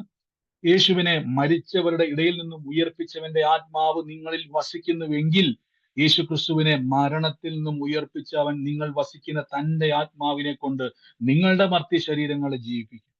ഈ ദിവസം തിരിച്ചറിഞ്ഞോണം, കർത്താവിന്റെ ശക്തി, പരിശുദ്ധാത്മാവിന്റെ ശക്തിയിൽ എങ്ങനെ നിറയപ്പെടാമെന്ന് ആഗ്രഹിക്കുന്നുവെങ്കിൽ ഒറ്റ കാര്യം ചെയ്താൽ മതി: ബുദ്ധിയിൽ ചിന്തിക്കാതെ ശക്തിയിൽ ചിന്തിച്ചാൽ മതി. ഒന്നുകൂടെ ഞാൻ പറയാം, ബുദ്ധി ചിന്തിച്ചാൽ നമുക്ക് ടെൻഷൻ കൂടും. ശക്തി കൊണ്ട് ചിന്തിച്ച് നോക്കി. നിങ്ങളിപ്പോ ഒന്ന് കണ്ണടച്ചിട്ട്, നിങ്ങളിപ്പോ ആയിരിക്കുന്ന പ്രതിസന്ധി ഉണ്ടല്ലോ, നിങ്ങൾ ആയിരിക്കുന്ന ഒരു വിഷയം ഉണ്ടല്ലോ, ഭയപ്പെടുത്തുന്ന, ഭാരപ്പെടുത്തുന്ന, വേദനിപ്പിക്കുന്ന ഒരു വിഷയമില്ലേ, ഒന്ന് മനസ്സിൽ കണ്ടേ. അത് രോഗമായിക്കോട്ടെ, നിങ്ങളുടെ വിഷയം ഒന്ന് മനസ്സിൽ കണ്ടേ. നമുക്കത് ഓർക്കുമ്പോ തന്നെ ടെൻഷനല്ലേ ഇപ്പൊ, അല്ലെ? ആലോചിക്കുമ്പോ തന്നെ ടെൻഷനല്ലേ? അതെന്തുകൊണ്ട് ടെൻഷൻ വരുന്ന അറിയാവോ? ബുദ്ധിക്ക് ഉത്തരവില്ല. ബുദ്ധിക്ക് ഉത്തരവില്ല. ഞാൻ ഇന്ന് എനിക്കുണ്ടായ ഒരു ചെറിയൊരു അനുഭവ സാക്ഷ്യമാണ്. നിങ്ങൾക്കത് വലിയ കാര്യമായിട്ട് തോന്നത്തില്ല, പക്ഷെ എന്നെ സംബന്ധിച്ചിടത്തോളം വലിയൊരു കാര്യമാണ്. എന്റെ വീട്ടില് ഒരു കുഞ്ഞു റിമോട്ട് ഉണ്ടായിരുന്നു. കുറേ നാളുകളായിട്ട് ഞാൻ അതിന്റെ പുറകെ കിടന്ന് തപ്പുക. എനിക്ക് തോന്നുന്നു ഒരു 1-2 മാസമായിട്ട് വീട് മൊത്തം അരിച്ചു പെറുക്കി തപ്പുക. നിങ്ങൾ ചെറിയ സാക്ഷ്യമായിട്ട് നിങ്ങൾക്ക് തോന്നും, പക്ഷെ എനിക്കത് വലിയ കാര്യമാണ്. ഞാനത് മൊത്തം തപ്പി, തിരിച്ചു മറിച്ചിട്ടും ഒക്കെ ഞാൻ തപ്പിയിട്ട് ഇത് കിട്ടുന്നില്ല. എത്ര നോക്കിയിട്ടും കിട്ടുന്നില്ല. അതെനിക്ക് ആവശ്യമാണ്, ആവശ്യം നല്ല അത്യാവശ്യമാണ്. ആ കുഞ്ഞു റിമോട്ട് മുഴുവൻ ഞാൻ നോക്കി, ഒരു രക്ഷയുമില്ല. എല്ലായിടത്തും ഞാൻ നോക്കി. ഈ ഒരു 1-2 മാസത്തിന് ശേഷം ഞാൻ ഇങ്ങനെ പ്രാർത്ഥിച്ചു: എന്റെ കർത്താവേ, ഒരു രക്ഷയില്ല. ഇങ്ങനെ പ്രാർത്ഥിച്ചു: കർത്താവേ, എനിക്ക് ആ റിമോട്ട് ഒന്ന് കണ്ടെത്താൻ എന്നെ സഹായിക്കണം എന്ന് ഞാൻ പറഞ്ഞു. നിങ്ങൾ ചിന്തിക്കുമ്പോൾ ഇതെന്തോ ബ്രദർ, ഈ കുഞ്ഞു നിസാര കാര്യം പറഞ്ഞു. നിങ്ങൾക്കറിയാവോ, എന്റെ മനസ്സിൽ പെട്ടെന്ന്, ഞാൻ നിൽക്കുന്ന സ്ഥലത്ത് നിന്ന് പെട്ടെന്ന് എന്റെ മനസ്സിലേക്ക് ഒരു ചിന്ത, അവിടെ ഒന്ന് തപ്പാൻ. അവിടെയൊക്കെ ഞാൻ നോക്കിയതാ, എല്ലാ സ്ഥലവും ഞാൻ നോക്കിയതാ. മനസ്സ് പറയാ അവിടെ നോക്കാൻ പറഞ്ഞു. ഞാൻ നോക്കിയില്ല. ഞാൻ പിന്നെയും കറങ്ങിത്തിരിഞ്ഞ് അതും ഇതും എല്ലാം സെറ്റ്, എല്ലാം പൊക്കിയും മറിച്ചിട്ടും ഒക്കെ പിന്നെ നോക്കിയിട്ട് പിന്നെ എന്റെ മനസ്സ് പറയാം അവിടെ നോക്കാൻ. കറക്റ്റ് ഞാൻ അവിടെ പോയി കൈ വെക്കുകയും കറക്റ്റ് റിമോട്ടിലാണ്. അപ്പൊ ഞാൻ ചിന്തിക്കുമായിരുന്നു, എന്റെ ദൈവമേ, ഈ 2 മാസം വെറുതെ കിടന്ന് തപ്പി മടുത്തു. ഇത്രയൊന്ന് ചിന്തിച്ചാൽ മതി, കർത്താവെ എന്നെ ഒന്ന് ഹെൽപ്പ് ചെയ്യണം, ഒന്ന് ചോദിച്ചാൽ മതിയായിരുന്നു. നിങ്ങൾ ചിന്തിക്കും, ബ്രദറെ ഇത് വലിയ കാര്യമാണ്. എന്നെ സംബന്ധിച്ചിടത്തോളം വലിയ കാര്യമാണ്. ആമേൻ. അപ്പൊ ദൈവത്തിന് നമ്മളെ സഹായിക്കാൻ പറ്റും. നമ്മൾ എന്ത് ചെയ്യണം? ബുദ്ധിയൊക്കെ ഒന്ന് ഉടച്ചു കളാം. എനിക്ക് ഭയങ്കര ബുദ്ധിമുട്ടാണ്, എനിക്ക് ഭയങ്കര വിഷയമാണ്. ശരിയാ കേട്ടോ, നിങ്ങൾ അനുഭവിക്കുന്ന വേദന നിങ്ങൾക്ക് മാത്രമേ അറിയത്തുള്ളൂ. എനിക്കത് വലിയ കാര്യമായിട്ട് പലപ്പോഴും തോന്നത്തില്ല, കാരണം ഞാനല്ല അനുഭവിക്കുന്നത്, നിങ്ങളാ, അല്ലെ? പക്ഷെ നിങ്ങൾ പറ, പരിശുദ്ധാത്മാവേ, ഒന്ന് കണ്ണടച്ചിട്ട് ഒന്ന് ചിന്തിക്കണം. ഞാൻ കൊണ്ടറിയാം, ചിന്തിക്കുന്നതിന് മുമ്പ് മനസ്സിലോട്ട് ആദ്യം ഒരു സംഭവം അങ്ങ് ഇട്ട് കൊടുക്കണം: മരിച്ചവരെ ഉയർപ്പിക്കുകയും. എന്റെ കൂടെ ഇന്ന് മ്യൂട്ട് മാറ്റേണ്ട, നിങ്ങളായിരിക്കുന്ന സ്ഥലത്തിലെത്തുകൊണ്ട് കണ്ണടച്ചുകൊണ്ടൊന്ന് പറഞ്ഞ് നമ്മൾ മനസ്സിനെ ഒന്ന് ട്രെയിൻ ചെയ്യാൻ പോവാണ്. നമ്മുടെ ബുദ്ധിയെ ഒന്ന് ട്രെയിൻ ചെയ്യാൻ വേണ്ടി പോവാണ്. നമ്മൾ നിൽക്കുന്നത് ഈ ലോകത്തിലല്ലെന്നും യേശുവിന്റെ കൂടെയാണെന്ന് ട്രെയിൻ ചെയ്യാൻ വേണ്ടി പോവാണ്. കണ്ണടച്ചിട്ടൊന്ന് പറഞ്ഞ്, മരിച്ചവരെ ഉയർപ്പിക്കുകയും. ശ്രദ്ധിച്ചോണം, മരിച്ച ഡെഡ് ബോഡി ഉയർക്കത്തില്ല. മരിച്ച ഡെഡ് ബോഡിക്ക് എത്ര ആന്റിബയോട്ടിക് കൊടുത്താലും ഉയർക്കത്തില്ല, എത്ര ഇഞ്ചക്ഷൻ കൊടുത്താലും ഉയർക്കത്തില്ല, എത്ര ട്രീറ്റ്മെന്റ് ചെയ്താലും ഡെഡ് ബോഡി ഉയർക്കത്തില്ല. പക്ഷെ ബൈബിൾ പറയുന്നു മരിച്ചവരെ ഉയർപ്പിക്കാനും. 2, ഇല്ലാത്തൊരു വസ്തു. അതിന് ഞാൻ ഉദാഹരണം പറയുവാണെങ്കിൽ, കാനാവിലെ കല്യാണ വീട്ടിൽ യേശു വെള്ളത്തെ വീഞ്ഞാക്കി. വെള്ളവേ അവിടെയുള്ളൂ, വീഞ്ഞില്ല. കർത്താവ് ആ പച്ച വെള്ളത്തെ, ഇല്ലാത്തതിനെ, വീഞ്ഞിനെ വിളിച്ചു വരുത്തി. അപ്പം മരിച്ചവരെ ഉയർപ്പിക്കുകയും, കണ്ണടച്ചോണം, കണ്ണു തുറക്കരുത്, ഇല്ലാത്തതിനെ ഉള്ളതുപോലെ വിളിച്ചു വരുത്തുകയും ചെയ്യുന്ന ദൈവം. റോമാലേഖനം 4-ാം അധ്യായത്തിന്റെ 17 മരിച്ചവരെ ഉയർപ്പിക്കുക. ഒന്നുകൂടെ മിനിറ്റുകൾ അങ്ങനെ പറഞ്ഞ്, മരിച്ചവരെ ഉയർപ്പിക്കുകയും ഇല്ലാത്തതിനെ ഉള്ളതുപോലെ വിളിച്ചു വരുത്തുന്ന എന്റെ ദൈവം. മരിച്ചവരെ ഉയർപ്പിക്കുകയും ഇല്ലാത്തതിനെ ഉള്ളതുപോലെ വിളിച്ചു വരുത്തുകയും ചെയ്യുന്ന എന്റെ ദൈവം. ഇനി നിങ്ങളുടെ വിഷയത്തെ ഒന്ന് നോക്കിക്കേ. ഇത് വലിയ കാര്യമാണോ? ഇതിന്റെ അകത്ത് വല്ലതും നടക്കുവോ? ഇതിന്റെ അകത്ത് വലിയ അത്ഭുതം നടക്കുമോ? നടക്കും. എങ്ങനെ നടക്കും? ഞാൻ വിളിക്കുന്ന ദൈവത്തിന്റെ പ്രത്യേകതയാണ്, കർത്താവ് ബുദ്ധിക്കകത്തിരിക്കുന്ന ദൈവമല്ല, ശക്തിക്കകത്തിരിക്കുന്ന ദൈവമാണ്. ആമേൻ. ഇങ്ങനെ വേണം നിങ്ങൾ പ്രാർത്ഥിക്കാൻ. ഇതുകൊണ്ടാണ് ലൂക്കോസ് ലീഗയുടെ സുവിശേഷം 4-ാം അധ്യായത്തിന്റെ 14 പറയുന്നു, യേശു ക്രിസ്തു പരിശുദ്ധാത്മാവിന്റെ ശക്തിയോടെ എന്ത് ചെയ്തു? യാത്ര ചെയ്തു. അതിന്റെ 36 നമ്മൾ വായിച്ചു, അവിടെ കർത്താവ് വചനം പറഞ്ഞപ്പോ ഭൂതങ്ങൾ ഓടിപ്പോയി. രണ്ടാമത് ഷീമോന്റെ വീട്ടിൽ ചെന്ന് അമ്മായിയമ്മ പനി പിടിച്ചു കിടക്കുന്നു. എന്നാ പറ്റി അമ്മച്ചി? പനിയാണോ? എന്നാ ഒരു പാരസെറ്റമോൾ എന്ന് പറഞ്ഞിട്ട് കർത്താവ് എടുത്തു കൊടുത്തില്ല. നമ്മളാണ് പറഞ്ഞാൽ എന്ത് ചെയ്യണം? നെറ്റിയിൽ കുറച്ച് തുണി ഒന്ന് നനച്ചു വെക്കുക, ഒന്ന് ആവി പിടിക്കുക എന്നൊക്കെ നമ്മൾ ഒറ്റമൂലി പറഞ്ഞു കൊടുത്തേനെ. പക്ഷെ യേശു എന്ത് ചെയ്തു? ആ പനിയെ ശാസിച്ചു. ഉടനെ, വചനം ശ്രദ്ധിച്ചു നോക്കി, ഉടനെ അവൾ എഴുന്നേറ്റു യേശുവിനെ ശുശ്രൂഷിച്ചു. ഇതാണ് ശക്തിയും ബുദ്ധിയും. ബുദ്ധി എന്ത് പറഞ്ഞാനെ? എവിടെ പാരസെറ്റാമോള്, എവിടെ വിക്സ്, ഒന്ന് ആവി പിടിച്ചാൽ തീരാനുള്ള പരിപാടിയേ ഉള്ളൂ. പെട്ടെന്ന് എന്ത് ചെയ്യും? ആ ഒറ്റമൂല്യം അങ്ങ് പറഞ്ഞു കൊടുക്കും, ബുദ്ധി. പക്ഷെ ശക്തി എന്ത് ചെയ്യും? അതിനെ പുറത്താക്കും. ഇപ്പൊ പിടികിട്ടിയോ? ഈ ദിവസങ്ങളിൽ നിങ്ങളൊന്ന് തിരിച്ചറിഞ്ഞോണം. ഇതൊന്നും തെറ്റല്ല, നിങ്ങൾ ചിന്തിക്കരുത് ബ്രദർ അങ്ങനെയാണെങ്കിൽ ഇതെല്ലാം തെറ്റാന്നല്ല പറഞ്ഞത്. നമ്മൾ ഇപ്പൊ നിൽക്കുന്ന സ്പിരിച്വൽ വേൾഡ് എന്ന് പറഞ്ഞാൽ ഇതിന്റെയൊക്കെ മീതയാണ്. ഞാൻ പറഞ്ഞല്ലോ, മനുഷ്യന്റെ ബുദ്ധി കൊള്ളത്തില്ലെന്നോ മനുഷ്യന്റെ ബുദ്ധി വെറും മണ്ടത്തരമാണെന്നോ അല്ല ഞാൻ പറഞ്ഞു വരുന്നത്. ബുദ്ധിക്കപ്പുറമായ കാര്യങ്ങൾ കാണുവാൻ ആഗ്രഹിക്കുന്നുണ്ടോ നിങ്ങൾ? അങ്ങനെയെങ്കിൽ പരിശുദ്ധാത്മാവിനെ ഒന്ന് അനുവദിക്കണം. ആമേൻ. പരിശുദ്ധാത്മാവിനെ അനുവദിക്കണമെങ്കിൽ നിങ്ങൾ എന്ത് ചെയ്യണം? പരിശുദ്ധാത്മാവിന് വേണ്ടത് നിങ്ങളുടെ ബുദ്ധിയിലുള്ള ആലോചനയല്ല, പരിശുദ്ധാത്മാവിനെ വിശ്വസിക്കണം. അതിനുവേണ്ടി നിങ്ങൾ എന്ത് ചെയ്യണം? നിങ്ങളുടെ പ്രാർത്ഥനകൾ ഇന്നലെ നമ്മൾ കേട്ടല്ലോ, ഇസ്ക്യാവിന്റെ പ്രാർത്ഥന നമ്മൾ കേട്ടല്ലോ. അതിന്റെ ചില വാക്കുകൾ നിങ്ങൾ ശ്രദ്ധിച്ചായിരുന്നു. ഇസ്ക്യാവിന്റെ പ്രാർത്ഥന, ആ പ്രാർത്ഥന ശ്രദ്ധിച്ചാൽ നിങ്ങൾക്ക് അറിയാൻ പറ്റും. അവരുപയോഗിക്കുന്ന വേർഡ്സുകൾ ശ്രദ്ധിച്ചാൽ നമുക്കറിയാൻ പറ്റും നമ്മുടെ പ്രാർത്ഥനയുടെ കുറവ് എവിടെയാണ്. ഹല്ലേലൂയ. നമുക്ക് ഒരുമിച്ച് ഇന്ന് പ്രാർത്ഥിക്കാം. സ്വർഗീയ നല്ല പിതാവേ, എന്റെ കൂടെ ഇന്ന് പ്രാർത്ഥിച്ച് യേശുവിന്റെ നാമത്തിൽ പരിശുദ്ധാത്മാവിന്റെ വലിയ പ്രവൃത്തികളെ നമ്മുടെ നടുവിൽ ഇന്ന് തൊടാൻ വേണ്ടി പോവാ. യേശുവിന്റെ നാമത്തിൽ. ഓ ഹല്ലേലൂയ. ഞാൻ ഇങ്ങനെ ഒരു പേര് കാണുന്നു, സജീവൻ എന്ന ഒരു പേര് കാണുന്നു. 2 ആൺമക്കളുള്ള ഒരു വ്യക്തിയെ ഞാൻ കാണുന്നു. സജീവൻ എന്നാണ് പേര്. സജീവൻ എന്നൊരു പേരാണ് ഞാൻ കാണുന്നത്. യേശുവിന്റെ നാമത്തിൽ ആ കുടുംബത്തെ ഞങ്ങൾ ഒന്ന് അനുഗ്രഹിച്ച് പ്രാർത്ഥിക്കുന്നു. യേശുവേ, നിങ്ങളുടെ വലിയ തിരുകൃപ ആ കുടുംബത്തിന്റെ മേൽ സംഭവിക്കട്ടെ. യേശുവിന്റെ നാമത്തിൽ ഇന്ന് അനുഗ്രഹിച്ച് പ്രാർത്ഥിക്കുന്നു. ശ്രദ്ധിച്ചിരുന്നോണം, പ്രാർത്ഥിച്ചോണം. ഈ ദിവസങ്ങളിൽ രോഗികളായി ഭാരപ്പെടുന്നവർ എന്റെ കൂടെ കൈവച്ച്, എന്നിട്ട് ബുദ്ധി പറയുന്നത് എന്തുവാ? ഇതുകൊണ്ട് തീരുവെന്ന ബുദ്ധി എന്നാ പറയുന്നത്? എന്റെ അവസാന സമയങ്ങളിലൂടെ ഞാൻ പൊയ്ക്കൊണ്ടിരിക്കുന്നു. ആലോചിച്ച് നോക്കി, ബുദ്ധിയാ പറയുന്നത് ഇത് അവസാന സമയം കേട്ടോ, മരിക്കാറായി. ഞാൻ പറയുവാണെ, 80 വയസ്സുള്ള അപ്പച്ചനായ മോശേനെ ദൈവം വിളിച്ചിട്ട് പറഞ്ഞു, നീ എന്ത് ചെയ്യും? മിശ്രം എടുക്കുന്ന എന്റെ ജനത്തെ 40 വർഷത്തോളം നടത്തി. ആര്? മോശ ലീഡറാക്കി. 80 വയസ്സുള്ള അപ്പച്ചനെ 40 വർഷം മരുഭൂമിയിൽ എങ്ങനെ നടക്കാൻ പറ്റും? നിങ്ങൾ പറ. ഹല്ലേലൂയ. തിരിച്ചറിഞ്ഞോണം, ദൈവത്തിന് കഴിയാത്ത ഒരു കാര്യവുമില്ല. 80 വയസ്സുള്ള ഒരു അപ്പച്ചൻ ലക്ഷക്കണക്കിന് ആളുകളുടെ ലീഡറായിട്ട് ഇന്നത്തെ ഒരു ഗവൺമെന്റ് ആക്കി വെക്കത്തില്ല. ചിന്തിച്ചു നോക്കി. അതായത് വെറുതെ AC റൂമിക്കകത്തിരിക്കുന്ന കാര്യമല്ല ഞാൻ ഈ പറയുന്നത്. ജനത്തിന്റെ ഇടയിൽ വെയിലായിക്കോട്ടെ, മഴയായിക്കോട്ടെ, മഞ്ഞായിക്കോട്ടെ, ഏത് കാലാവസ്ഥയിലും ഇവരുടെ ലീഡറായിട്ട് വഴിയിൽ ഇറങ്ങി നിൽക്കണം. കാറില്ല, ലോറിയില്ല, ബസ്സില്ല, ഇതൊന്നും ഇല്ലാത്തൊരു കാലഘട്ടത്തിൽ ബൈബിൾ പറയുന്ന അവരുടെ ചെരുപ്പ് തേഞ്ഞില്ല, വസ്ത്രം മുഷിഞ്ഞില്ല. ഇതാണ് ദൈവം. അവിടെ പ്രായമൊന്നും ഇവിടെ വിഷയമല്ല കേട്ടോ. രോഗിയായിട്ടൊന്നും കിടക്കാൻ പറ്റത്തില്ല. ഈ വചനം കേൾക്കുമ്പോൾ ഞാൻ പറയുക, രോഗമാണെന്ന് പറഞ്ഞിരിക്കാൻ പറ്റത്തില്ല കേട്ടോ. സൗഖ്യമായേ പറ്റത്തുള്ളൂ. എനിക്ക് ഭയങ്കര രോഗ ബ്രദറെ, ഡോക്ടർ പറഞ്ഞ് തീരുമെന്നാ പറഞ്ഞത്. അവിടെ ഇരിക്കരുത്, എടീറ്റോണം. യേശുവിന്റെ നാമത്തിൽ. എന്റെ കുടുംബത്തിൽ വലിയ വിഷയ ബ്രദറെ, യേശുവിനെ അദ്ദേഹം പറയുന്നില്ല, മാറിയിരിക്കും. കുഞ്ഞുങ്ങൾ രക്ഷപ്പെടുന്നില്ല ബ്രദറെ, രക്ഷപ്പെട്ടിരിക്കും. ദേശത്ത് അവർ അനുഗ്രഹമായി തീരും. യേശുവിന്റെ നാമത്തിൽ, യേശുവിന്റെ നാമത്തിൽ അനുഗ്രഹിച്ച് പ്രാർത്ഥിക്കുന്ന പിതാവേ, ഈ നിമിഷം ഒന്നുകൂടെ ഞാൻ പറയുകയാണ്, ഒരുമിച്ച് പ്രാർത്ഥിക്കാൻ വേണ്ടി പോവാണ്. ഇതിന് ശേഷം എനിക്കൊരു വിഷയമുണ്ട് എന്ന് നിങ്ങൾ പറയരുത്. നിങ്ങളുടെ വിഷയം എന്തു ആയിക്കോട്ടെ, എന്നോട് ആ വിഷയം അഡ്രസ്സ് ചെയ്തില്ലെങ്കിലും കർത്താവ് അത് കാണുന്നുണ്ട്. ദൈവാത്മാവ് ഇന്ന് നിങ്ങളുടെ വിഷയത്തെ സ്പർശിക്കുന്നു. യേശുവിന്റെ നാമത്തിൽ ഇന്ന് കർത്താവിന്റെ വലിയ പ്രവൃത്തികളെ കർത്താവ് ഇന്ന് സ്പർശിക്കുന്നു. യേശുവിന്റെ നാമത്തിൽ ഞങ്ങൾ ഇന്ന് പ്രാർത്ഥിക്കുന്നു. പിതാവേ, അങ്ങയുടെ വലിയ കൃപ ഇന്ന് സ്പർശിക്കുന്നുണ്ട്. ദൈവത്തിന്റെ പരിശുദ്ധാത്മാവ് ഇന്ന് വലിയ കൃപകളാൽ നിറയ്ക്കുന്നല്ലോ. യേശുവിന്റെ നാമത്തിൽ ഞങ്ങൾ ഇന്ന് പ്രാർത്ഥിക്കുന്നു. നന്ദി കർത്താവേ, നന്ദി കർത്താവേ. അങ്ങ് ഓരോ വിഷയത്തിൽ നമുക്ക് ഒരുമിച്ച് ഇന്ന് പ്രാർത്ഥിക്കാം. എന്റെ കൂടെ ഇന്ന് ഇത്രയും പേര് ലൈവിൽ നിൽക്കുമ്പോൾ പുതുതായിട്ട് കയറുന്നവരുണ്ടെങ്കിൽ നിങ്ങളോട് ഞാൻ പറയുന്നത്, നിങ്ങളുടെ വിഷയങ്ങൾ ഇന്ന് സെറ്റിൽ ആയിക്കൊണ്ടിരിക്കുക യേശുവിന്റെ നാമത്തിൽ. ഹല്ലേലൂയ. യേശുവിന്റെ നാമത്തിൽ. ഹല്ലേലൂയ. നന്ദി കർത്താവേ. Oh thank you Holy Spirit, in the name of Jesus. Thank you Holy Spirit, in the name of Jesus. ഞങ്ങൾ അനുഗ്രഹിച്ച് പ്രാർത്ഥിക്കുന്നു. സകല വിഷയങ്ങളും ഈ നിമിഷം ഞങ്ങൾ ഒരുമിച്ച് അനുഗ്രഹിച്ച് പ്രാർത്ഥിക്കുന്നു.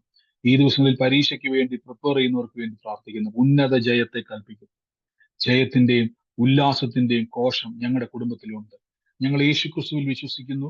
മാറ്റമില്ലാത്ത ദൈവത്തിലും വചനത്തിലും വിശ്വസിക്കുന്നു. ഈ നിമിഷം കർത്താവ് ആ സകല വിഷയത്തിന്റെ മേൽ അത്ഭുതകരമായ പ്രവൃത്തികളാൽ നിറയ്ക്കുന്നതിന് നന്ദി പറയുന്നു. ഞങ്ങൾ തമ്മിൽ അനുഗ്രഹിക്കുന്നു. രോഗസൗഖ്യങ്ങൾ ഇന്ന് സംഭവിക്കുന്നു. ആ രോഗികളായി ഭാരപ്പെടുന്നവർ തീരുമാനിച്ച് എനിക്കിങ്ങനെ ഇരിക്കാൻ പറ്റത്തില്ല, എന്റെ യേശു ജീവിക്കുമ്പോൾ ഞാൻ എങ്ങനെ ഇവിടെ ഇരിക്കും, യേശു എനിക്ക് വേണ്ടി മുറിവേറ്റപ്പോൾ ഞാൻ എങ്ങനെ രോഗിയായിരിക്കും, അതുകൊണ്ട് എണീറ്റ് വാ. യേശുവിന്റെ നാമത്തിൽ പറയണം, സൗഖ്യം എന്റെ അവകാശമാണ്, ആവശ്യമല്ല, അവകാശമാണ്. സൗഖ്യം എന്റെ അവകാശമാണ്, അത്ഭുതം എന്റെ അവകാശമാണ്. യേശുവിൽ വിശ്വസിക്കുന്ന ബുദ്ധിക്ക് അപ്പുറമായ കാര്യമാണ് ഞാൻ പറഞ്ഞിരിക്കുന്നത്. ഏറ്റെടുത്ത് യേശുവിന്റെ നാമത്തിൽ നിന്ന് പ്രാർത്ഥിക്കുന്നു. നന്ദി കർത്താവേ, നന്ദി കർത്താവേ. യേശുവിന്റെ നാമത്തിൽ നിന്ന് പ്രാർത്ഥിക്കുന്നു. പിതാവേ, ഞങ്ങളുടെ വലിയ പ്രവർത്തികളെ അങ്ങ് ഓരോ വ്യക്തികളുടെയും ജീവിതത്തിൽ ചെയ്യുന്നില്ലപ്പ. കർത്താവെ, അങ്ങ് സ്പർശിക്കുന്നില്ലപ്പ. ദൈവത്തിന്റെ പരിശുദ്ധാത്മാവെ അങ്ങ് ഇടപെടുന്നുള്ളപ്പ. അങ്ങ് ഓരോരുത്തരെയും അനുഗ്രഹിക്കുന്നു. ഞങ്ങളുടെ വൻ കൃപയ്ക്ക് നന്ദി പറയുന്നു. യേശുവിന്റെ നാമത്തിൽ നിന്ന് അനുഗ്രഹിക്കുന്ന കർത്താവെ, thank you Holy Spirit, thank you Holy Spirit, thank you Holy Spirit. യേശുവിന്റെ നാമത്തിൽ നിന്ന് പ്രാർത്ഥിക്കുന്നപ്പ. കർത്താവെ, അങ്ങ് തൊടുന്നതിന് നന്ദി പറയുന്നു. അങ്ങ് അത്ഭുതകരമായി നടത്തുന്നതിന് നന്ദി പറയുന്നു. സൗഖ്യമാക്കുന്നതിന് നന്ദി. സകല വിഷയത്തിന്റെ മേൽ അങ്ങ് പ്രവർത്തിക്കുന്നതിന് നന്ദി പറയുന്നു. യേശുവിന്റെ അധികാരമുള്ള നാമത്തിൽ തന്നെ. ആമേൻ. ഹല്ലേലൂയ. കർത്താവ് നമ്മളെ ഓരോരുത്തരെയും ഇന്ന് അനുഗ്രഹിക്കുന്ന ദൈവത്തിന്റെ വൻ കൃപയ്ക്ക് നന്ദി പറയുന്നു. കർത്താവ് നമ്മുടെ കൂടെ ഉണ്ടല്ലോ. ദൈവത്തിന്റെ വലിയ പ്രവർത്തികൾ നമ്മുടെ നടുവിലുണ്ടല്ലോ. നമുക്കിന്ന് പ്രാർത്ഥനയോടെ തന്നെ കർത്താവിന്റെ തിരുസന്നിധിയിൽ മുന്നോട്ട് പോകാം. ഈ സമയത്ത് ആർക്കെങ്കിലും ഒരു സാക്ഷ്യമോ ദൈവിക ആലോചനകൾ ഇടപെട്ടത് നിങ്ങൾക്ക് പറയാനുണ്ടെങ്കിൽ നിങ്ങൾക്ക് പറയാനുള്ള സമയമാണ്. ശ്രദ്ധിച്ചോണം, ഈ സമയത്ത് പ്രാർത്ഥനാ വിഷയങ്ങളല്ല, പ്രാർത്ഥനാ വിഷയത്തെ എതിർക്കുമല്ല, നമ്മൾ ഒരുമിച്ച് പ്രാർത്ഥിച്ചു. ഓരോ പ്രാർത്ഥന വിഷയങ്ങൾ പറഞ്ഞ് നമ്മൾ പ്രാർത്ഥിക്കുന്നില്ല, ഒരുമിച്ച് പ്രാർത്ഥിച്ചതുകൊണ്ട് കർത്താവിന്റെ കൃപയിൽ അതിന്റെ മേൽ ജയം ഇന്ന് നമുക്ക് തന്നിരിക്കുന്നു. ഇന്ന് നമുക്ക് കർത്താവിന്റെ തിരുസന്നിധിയിൽ ഒന്ന് പ്രാർത്ഥിക്കാം. ഈ സമയത്ത് ഞാൻ നമ്മുടെ പുതിയ ഗ്രൂപ്പിന്റെ ലിങ്ക് ഞാൻ ഇട്ടേക്കാം. പുതുതായിട്ട് ജോയിൻ ചെയ്ത ആർക്കെങ്കിലും നമ്മുടെ പ്രാർത്ഥനകളുടെ അപ്ഡേഷൻ അറിയാനുണ്ടെങ്കിൽ അതിനിത് സഹായിക്കുന്നതായിരിക്കും. ഈ സമയത്ത് ആരെങ്കിലും സാക്ഷിയുള്ളവർ ഒരാൾ പറയുമ്പോൾ മറ്റുള്ള ആൾക്കാർ മ്യൂട്ട് ചെയ്യണം. ശ്രദ്ധിച്ചോണം, ആരെങ്കിലും ഉണ്ടെങ്കിൽ പറഞ്ഞാൽ. ബ്രദറെ, പ്രൈസ് ദി ലോർഡ്.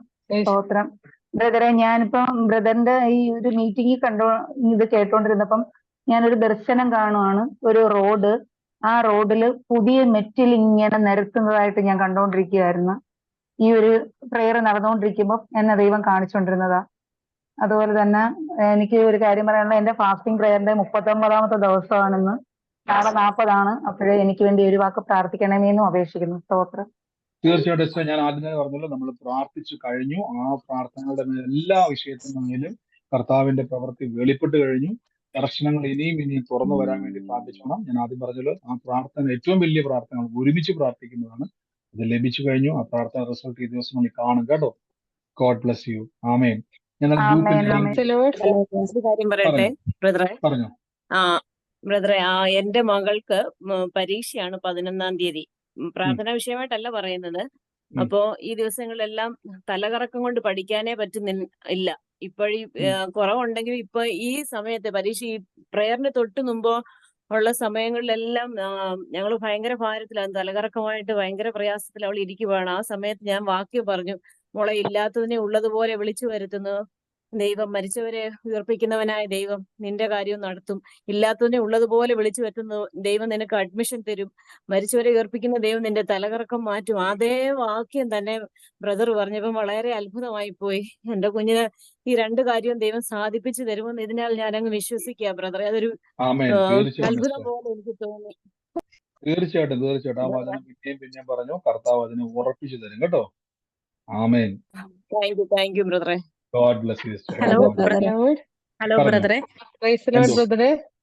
പറഞ്ഞു. ഹലോ ബ്രദറെ, എന്റെ മകൾക്ക് കഴിഞ്ഞ കുറച്ച് ദിവസമായിട്ട് നല്ല പനിയായിരുന്നു. ഒരു 3 ദിവസമായിട്ട് പനി. ഇങ്ങനെ ടെമ്പറേച്ചർ 103, 104 വരെ പോവും. പിന്നെ രാവിലെ ആകുമ്പോൾ കുറയും, വീണ്ടും കൂടും. നമ്മൾ 2 പ്രാവശ്യം ഡോക്ടറെ കാണിച്ചു. ഡോക്ടർ പറഞ്ഞു കുഴപ്പമില്ല, അത് പനിയാ, മരുന്ന് കൊടുത്താൽ മതി. നമ്മൾ എങ്ങനെ ടെമ്പറേച്ചർ ഇങ്ങനെ രാവിലെ കുറവായിരിക്കും, നൈറ്റ് ആകുമ്പോഴത്തേക്കും ഹെവി ടെമ്പറേച്ചർ, ഭയങ്കര പൊള്ളുന്ന ചൂട്. അപ്പൊ നമ്മൾ തുണി വെച്ച് ഇങ്ങനെ തുടയ്ക്കും. അപ്പം മെഞ്ഞാന്ന് വൈകുന്നേരം ഞാൻ കുഞ്ഞിന്റെ മേത്ത് കൈ വെച്ചിട്ട് ഞാൻ പ്രാർത്ഥിച്ചു, കർത്താവേ നിന്റെ അടിപ്പിണരാൽ കുഞ്ഞിന് പൂർണ്ണ സൗഖ്യം തരണേ, പൂർണ്ണ വിടുതൽ. പനി എന്ത് തന്നെയാണെങ്കിലും, എന്ത് വൈറസ് ആണെങ്കിലും എന്റെ കുഞ്ഞിന്റെ ദേഹത്തുനിന്ന് ഇന്ന് 12 മണിന് മുന്നേ പോയിരിക്കണം, ഇനി കുഞ്ഞിന് പനിക്കരുതെന്ന്. 12 മണി ആവുമ്പോഴത്തേക്കും അവള് നല്ലോണം വേർക്കണം എന്ന് ഞാൻ പ്രാർത്ഥിച്ചായിരുന്നു. നല്ലോണം വേർത്ത് പനി കംപ്ലീറ്റ് പോയി. അപ്പം ഞാൻ പനി പോയി. അപ്പം ഡോക്ടർ ഞങ്ങളോട് കുറച്ച് ബ്ലഡ് ടെസ്റ്റ് പറഞ്ഞായിരുന്നു. അപ്പം ബ്ലഡ് ടെസ്റ്റ് ചെയ്യാന്ന് വിചാരിച്ചിരിക്കുമ്പോൾ അവളുടെ തൊണ്ടയ്ക്ക് വേദനയാന്ന് പറഞ്ഞ് ഞങ്ങൾ ഇന്ന് വീണ്ടും ഡോക്ടറെ അടുത്ത് കൊണ്ടുപോയപ്പം കുഞ്ഞിന് 3 ദിവസമായിട്ട് അപ്പൊ ഡോക്ടർ ആ തൊണ്ട കണ്ടപ്പോഴാണ് പറഞ്ഞത് അവൾക്ക് തക്കാളിപ്പനിയാണ്. തക്കാളിപ്പനി ആയിരുന്നു, അത് പടരുന്ന പനിയായിരുന്നു, ഭയങ്കര സീരിയസ് ആവേണ്ട പനിയായിരുന്നു. പക്ഷെ ഇതൊന്നും ഞങ്ങൾക്ക് അറിയാം, ഞങ്ങൾ സാധാരണ പനിയാന്ന് വിചാരിച്ചിരുന്നതാണ്. പക്ഷെ ദൈവത്തിന്റെ അനുഗ്രഹം കൊണ്ട് ആ പനി നമ്മൾ പ്രാർത്ഥിച്ചപ്പോ തന്നെ എത്രയോ ദിവസം, 4-5 ദിവസം അല്ലെങ്കിൽ ഒരാഴ്ചയോളം നീണ്ടു നിൽക്കുന്ന പനി, കുട്ടീന്റെ ശരീരം വളരെ മോശമാവുന്ന കണ്ടീഷനിലേക്ക് പോകുന്ന പനിയായിരുന്നു. പക്ഷെ ഒരു ശരീരത്തിൽ എവിടെയും പാട് വരാതെയും ഒന്നും സംഭവിച്ചില്ല. അവളുടെ പനി കംപ്ലീറ്റ് മാറി. ഇപ്പൊ ആ ജസ്റ്റ് തൊണ്ടയിൽ അതിന്റെ ബാക്കി ഭാഗമായിട്ട് ചെറിയൊരു ത്രോട്ട് പെയിൻ മാത്രമേ ഉള്ളൂ. കംപ്ലീറ്റ് പനി, എന്താ പറയാ, ഭയങ്കര അത്ഭുതമായിരുന്നു. നമ്മൾ അവിടെ ചെന്നപ്പോഴാണ് ഇതാണെന്ന് അറിയുന്നത്. അത്രയും വലിയ പനി പനിച്ചിട്ട് കൂടി ഒന്നും പറ്റാതെ കർത്താവിന്റെ അനുഗ്രഹം കൊണ്ട് പനി കംപ്ലീറ്റ് മാറി. അത് ഞാൻ എന്റെ സാക്ഷിയായിട്ട് പറയുവാണ്. അതുപോലെ തന്നെ എന്റെ ഹസ്ബൻഡ് ഇന്ന് രാവിലെ സ്വപ്നം കണ്ടായിരുന്നു. 2 സ്വപ്നമാണ് ആള് കണ്ടത്. ഒന്ന്, എന്റെ അമ്മയ്ക്ക് അസുഖമാവുന്നതും എന്നിട്ട് ഹോസ്പിറ്റലിൽ ചെല്ലുമ്പോൾ ഈ വൈറസിന്റെ അറ്റാക്ക് ആണെന്ന് പറയുന്നത്. അത് ഒരു സ്വപ്നം ആള് കണ്ടു. പിന്നെ കണ്ടത് ഞങ്ങളുടെ കാറ് വേറൊരു വണ്ടിയിൽ ഇടിച്ചിട്ട് ഭയങ്കരമായ ഒരു അപകടം ഉണ്ടാവുന്നത്. അപ്പം ഇത് ഹസ്ബൻഡ് എന്നോട് പറഞ്ഞു. ആ പറഞ്ഞതിന് ശേഷമാണ് ഡോക്ടർ ഇങ്ങനെ കുഞ്ഞിന് തക്കാളിപ്പനിയാന്ന് പറഞ്ഞത്. അപ്പൊ ഞാൻ ഹസ്ബൻഡിനോട് പറഞ്ഞ്, എന്നോട് ഇങ്ങനെ ബ്രദർ ഇങ്ങനെ പ്രയറിൽ പറഞ്ഞ് ഞാൻ കേട്ടിട്ടുണ്ട്, നമുക്ക് വേണ്ടാത്തതോ അല്ലെങ്കിൽ മോശമായ സ്വപ്നങ്ങളോ എന്തെങ്കിലും ദൃശ്യങ്ങളോ കണ്ടു കഴിഞ്ഞാൽ അത് ബ്രേക്ക് ചെയ്ത് പ്രാർത്ഥിക്കുക, അത് എന്റെ ജീവിതത്തിൽ നടക്കരുതെന്ന് ബ്രേക്ക് ചെയ്ത് പ്രാർത്ഥിക്കുക. ഹസ്ബൻഡ് ഉച്ചയ്ക്ക് അത് ബ്രേക്ക് ചെയ്തു, ആളിരുന്ന് പ്രാർത്ഥിച്ചു. അപ്പൊ ഞങ്ങൾ ഇന്ന് വൈകുന്നേരം കോട്ടയത്തേക്ക് പോവുമായിരുന്നു. പോയിക്കൊണ്ടിരിക്കുമ്പോ പെട്ടെന്ന് ഞാൻ കറക്റ്റ് വർക്ക്ഷോപ്പിന്റെ മുന്നിലെത്തിയപ്പോ ഞങ്ങളുടെ കാറിന് പുക വന്നു തുടങ്ങി. ജസ്റ്റ് വേറെ ഒരു സൈഡിലല്ല, കറക്റ്റ് വർക്ക്ഷോപ്പിന്റെ മുന്നില് വണ്ടി നിന്നപ്പോ, മാരുതിന്റെ തന്നെ വർക്ക്ഷോപ്പിന്റെ മുന്നിൽ നിന്നപ്പോഴാണ് പുക വന്നു തുടങ്ങി. നമ്മൾ വർക്ക്ഷോപ്പ് കയറ്റിയപ്പോ വെള്ളം ലീക്കേജ് ഉണ്ടായിട്ട് കാറ് മൊത്തം ഹീറ്റ് ആയതാണ്. അതിപ്പം മഴയുള്ള സമയത്തോ അല്ലെങ്കിൽ ആ പുക നമ്മൾ ശ്രദ്ധിച്ചിട്ടില്ലെങ്കിലോ കാറ് കത്തിപ്പോവാനോ അല്ലെങ്കിൽ വലിയൊരു വിപത്തിലേക്ക് മാറാൻ ചാൻസ് ഉണ്ടായിരുന്നാണ്. പക്ഷെ നമ്മൾ ഒരു നിമിഷം നമ്മൾ പ്രാർത്ഥിച്ചത് കൊണ്ട്, അല്ലെ ദൈവം കാണിച്ചു തന്ന് നമ്മൾ ഏറ്റെടുത്ത് അത് ബ്രേക്ക് ചെയ്ത് പ്രാർത്ഥിച്ചത് കൊണ്ട് ഞങ്ങൾക്ക് വലിയൊരു ആപത്തു നിന്ന് രക്ഷപ്പെടാൻ പറ്റി. ദൈവം ഞങ്ങൾ അനുഗ്രഹിച്ചു. തീർച്ചയായിട്ടും കർത്താവ് ഇന്ന് സൂക്ഷിച്ച ദൈവത്തിന്റെ വൻ കൃപയ്ക്ക് പറഞ്ഞ പോലെ തന്നെ ഇന്ന് കുഞ്ഞിന്റെ മേൽ കൊടുത്ത അത്ഭുതകരമായ വിടുതലിന് നന്ദി പറയുന്നു. അതോടൊപ്പം തന്നെ അനർത്ഥങ്ങളെ ദൈവം മാറ്റിവിട്ട്, നമ്മളൊരു അനർത്ഥം സ്വപ്നം കണ്ടാലോ ഉടനെ നിങ്ങൾ ചാടിക്കേറി ഭാരപ്പെടരുത്. അതിനപ്പം തന്നെ യേശുവിന്റെ നാമത്തിൽ ബ്രേക്ക് ചെയ്ത് പ്രാർത്ഥിച്ചോണം, നിങ്ങളെ വിട്ട് മാറിപ്പോകാൻ ഇടയായിത്തീരും. കർത്താവ് അനുഗ്രഹിക്കട്ടെ. God bless you. ആമേൻ. കർത്താവ് അനുഗ്രഹിക്കട്ടെ. പറഞ്ഞു. ബ്രദറെ, അത് സജീവൻ എന്ന് പറഞ്ഞ ബ്രദർ ദർശനത്തിൽ കണ്ടു. സജീവൻ 2 ആൺകുട്ടികളുണ്ടെന്ന്. പക്ഷെ അത് ബ്രദർ അത് പൂർത്തീകരിച്ചില്ല എന്താണെന്ന്. സജീവൻ എന്റെ അടുത്തുള്ള വീട്ടിലാണ്. സജീവൻ, ഞാൻ രജനി. അല്ല സിസ്റ്റർ, അത് ആരായിരുന്നു സജീവൻ എന്നുള്ളത്? സജീവൻ എന്റെ അടുത്ത വീട്ടിലാണ്. 2 ആൺകുട്ടികളുണ്ട്. പക്ഷെ അവരുടെ വീട്ടില് വൈഫും ഹസ്ബൻഡും അകന്നാണ് താമസിക്കണത്. അവര് തമ്മിലുള്ള വഴക്കല്ല, അവരുടെ അമ്മായിയമ്മയായിട്ടുള്ള വഴക്കാണ്. അപ്പൊ രണ്ട് ദിക്കിലാണ്. 2 ആൺകുട്ടികളും ഒരു പെൺകുട്ടിയുണ്ട്. ഇളയ കുട്ടിക്ക് എപ്പോഴും ഫിക്സ് വരും. ആ കുട്ടിക്ക് കുഞ്ഞാണ്, ചെറുതാണ്. ആ കുടുംബത്തിന് വേണ്ടി പ്രാർത്ഥിച്ചോണം സിസ്റ്ററെ. ആ കുടുംബത്തിനോട് അവർ പറയാൻ പറ്റുമെങ്കിൽ പറഞ്ഞോണം. കർത്താവിന്റെ സന്നിധിയിൽ വിശ്വസിക്കുക. അല്ലെങ്കിൽ സിസ്റ്റർ അവർക്ക് വേണ്ടി ഒരു കർത്താവ് സുവിശേഷം പറയുവാൻ എനിക്കൊരു വഴി തുറക്കണമെന്ന് പ്രാർത്ഥിച്ചോണം. വലിയൊരു അനർത്ഥം വിട്ടൊഴിയുവാൻ കർത്താവ് ആ കുടുംബത്തെ സഹായിക്കും. സിസ്റ്റർ പ്രാർത്ഥിച്ചോണം, അവരോട് പറഞ്ഞോണം. ഈ ദിവസങ്ങളിൽ ദൈവം നിങ്ങളെ വിടുവിക്കും. ഇതുപോലെ പ്രാർത്ഥനയിൽ വെളിപ്പെട്ടതാണ്. വലിയൊരു അനർത്ഥം, വലിയൊരു നിലവിളി ഉണ്ടാകേണ്ട സ്ഥാനത്ത് അത് മാറിപ്പോകുവാൻ കർത്താവ് നിങ്ങളെ ഉപയോഗിക്കും കേട്ടോ. ആ കുടുംബത്തിന് വേണ്ടി പ്രാർത്ഥിച്ചോണം. കഴിവെങ്കിൽ പറഞ്ഞിട്ട് അവർക്ക് വിശ്വാസം ഇല്ലെങ്കിൽ ഈ വീഡിയോ കേൾപ്പിച്ചു. ഈ സൂം ഒരു പരിചയമില്ല, ഞാനും നമ്മളും ഒരു പരിചയമില്ല. അപ്പൊ അവരെ കേൾപ്പിച്ചോണം. അവർ വിശ്വാസമില്ലെങ്കിൽ പറയണം. നമ്മുടെ ഡ്യൂട്ടി നമ്മൾ പറയുക എന്നുള്ളതാണ്. പറയാൻ നമുക്ക് ധൈര്യമില്ലെങ്കിൽ പ്രാർത്ഥിക്കണം, കർത്താവ് എനിക്ക് ഒരു അവസരത്തെ ദൈവം ഒരുക്കണമെന്ന് പ്രാർത്ഥിച്ചോണം. വലിയൊരു അനർത്ഥം നിലവിളിക്കുന്ന രീതിയിൽ, നാട്ടുകാരെല്ലാം കേൾക്കുന്ന രീതിയിൽ ഒരു നിലവിളിക്കേണ്ട ഒരു അവസ്ഥ അവിടെ ഉണ്ടാവും. പ്രാർത്ഥിച്ചോണം. അത് വിട്ടു ഒഴിഞ്ഞു പോകുവാൻ പ്രാർത്ഥിച്ചോണം. കർത്താവ് നിങ്ങളെ സഹായിക്കും കേട്ടോ സഹോദരി, യേശുവിന്റെ നാമത്തിൽ. ആമേൻ. ആമേൻ, ആമേൻ. God bless you. ഹലോ ദയവായിട്ട് ബ്രദർ. ബ്രദറെ ഞാൻ പറഞ്ഞോട്ടെ പറഞ്ഞു. ബ്രദറെ എന്തോ ഹലോ ബ്രദറെ ബ്രദർ. ഒരു സെക്കൻഡ്, പറഞ്ഞു. ഒരു മിനിറ്റ് പറഞ്ഞു. Hello brother. നേരത്തെ പറഞ്ഞു. മേഴ്സിയുടെ കാര്യം പറഞ്ഞിരുന്നില്ലേ? മേഴ്സിയുടെ കുടുംബം ലെഫ്റ്റ് സൈഡിൽ പ്ലാവ് നിൽക്കുന്നൊക്കെ. ഉം. അത് എന്റെ കുടുംബമാണ്. ഞാൻ അത് ഏറ്റെടുക്കുന്നു. സഹോദര വീടിന്റെ മുമ്പിൽ അങ്ങനെയാണോ നിൽക്കുന്നത്? സെയിം അടയാളം തന്നെയാണോ? അതെ, ലെഫ്റ്റ് സൈഡിൽ വീടിന്റെ പ്ലാവ് ലെഫ്റ്റ് നിൽക്കുന്നു. സൈഡിലാണോ? വീടിന്റെ ലെഫ്റ്റ് സൈഡിലാണ് പ്ലാവ് നിൽക്കുന്നത് അല്ലേ? ആ. ആമേൻ. തീർച്ചയായിട്ടും എന്റെ കർത്താവിനെ ഭർത്താവിന്റെ ഒരു മാനസാന്തരത്തിന് വേണ്ടി ഞാൻ പ്രാർത്ഥിച്ചുകൊണ്ടിരിക്കുകയാണ്. 28 വർഷം തീർച്ചയായിട്ടും കൊണ്ട്. ഒരു സെക്കൻഡ് സിസ്റ്ററെ, ബാക്കി എല്ലാവരും ഒന്ന് മ്യൂട്ട് ചെയ്ത് സഹോദരി ഒന്ന് പറഞ്ഞോട്ടെ. സഹോദരി, കർത്താവ് എന്നെ കാണിച്ചു, ഞാൻ നിങ്ങളുടെ ഭവനത്തിൽ വരുവാൻ ഒരു സാധ്യതയില്ല, പക്ഷെ കർത്താവ് എന്നെ കാണിച്ചത് മേഴ്സിയുടെ ഭവനത്തിൽ ലെഫ്റ്റ് സൈഡ്, അതാണ് എടുത്തു പറഞ്ഞത്, ഒരു മാവുണ്ടെന്നല്ല, ലെഫ്റ്റ് സൈഡിൽ തന്നെ ഒരു വലിയൊരു പ്ലാവ് നിൽക്കുന്നതായിട്ട് കണ്ടു. കർത്താവ് എന്ന ആ ഭവനത്തെ സ്പർശിക്കുകയാണ്. സിസ്റ്ററെ, കുടുംബത്തിന്റെ മേൽ ദൈവം തൊട്ടിരിക്കുകയാണ്. നിങ്ങൾ ഭാരപ്പെട്ട വിഷയത്തെ കർത്താവ് സ്പർശിക്കാൻ വേണ്ടി പോവാണ്. ഇനി ഭാരപ്പെടണ്ട കേട്ടോ, ഇനി ഭാരപ്പെടണ്ട. ഇന്ന് ബൈബിളിൽ പറഞ്ഞ പോലെ ഹന്ന പിന്നെ കരഞ്ഞില്ലെന്നാ പറഞ്ഞത് കേട്ടോ. ഇനി അവള് ഭാരപ്പെട്ടില്ല. അതുകൊണ്ട് ഇനി ആ കുടുംബത്തിൽ ഹസ്ബൻഡിനെ ഓർത്തോ ഒരു വിഷയം ഓർത്തോ ഇനി ഭാരപ്പെടണ്ട. കർത്താവ് കണ്ടു, ദൈവം അത് ഇടപെട്ടു. ഹന്നയ്ക്ക് കുഞ്ഞിനെ കിട്ടിയപ്പോഴല്ല പറഞ്ഞത്, തലമുറ ഉണ്ടായപ്പോഴല്ല, അതിന് മുമ്പേ പിന്നെ ഹന്ന എന്ത് ചെയ്തില്ല? കരഞ്ഞു. അങ്ങനെയെങ്കിൽ ഈ ദിവസങ്ങളിൽ ഏറ്റെടുത്തു. അതിന്റെ റിസൾട്ട് കാണാൻ വേണ്ടി പോവാണ്. യേശുവിന്റെ നാമത്തിൽ തന്നെ. ആമേൻ. God bless you. ഒരു കാര്യം കൂടെ, ഞാൻ ഇന്നലെ രാത്രി ഒരു ദർശനം കണ്ടായിരുന്നു. ഞാൻ 3 മണിക്ക് എണീറ്റ് പ്രാർത്ഥിച്ചിട്ട് കിടന്നതിന് ശേഷം ഞാൻ ഒരു ദർശനം കണ്ടായിരുന്നു. അപ്പോഴ് ഞാൻ എന്റെ ഭർത്താവിന് വേണ്ടി പ്രാർത്ഥിച്ചുകൊണ്ടിരിക്കുക. ഭയങ്കര എതിർപ്പാണ്, ഈ വചനങ്ങളൊന്നും കേൾക്കാനൊന്നും പറ്റാത്ത ഒരു എതിർപ്പിലാണ്. അതെന്നെ ചേർത്തിട്ട് പ്രാർത്ഥിച്ചുകൊണ്ടിരിക്കുകയായിരുന്നു. അപ്പോഴ് നമ്മളെ വീടിന്റെ അടുത്ത് ഒരാള് സുഖമില്ലാതെ കെട്ടിടത്തുനിന്ന് വീണ് നട്ടെല്ല് പൊട്ടി അങ്ങനെ കിടപ്പിലാണ്. അപ്പൊ അങ്ങനെ നല്ല ഒരു ഇത് പുതിയതൊന്നും ഉണ്ടാകുന്ന പോലത്തെ ഒരു ദർശനം എനിക്ക് കണ്ടു.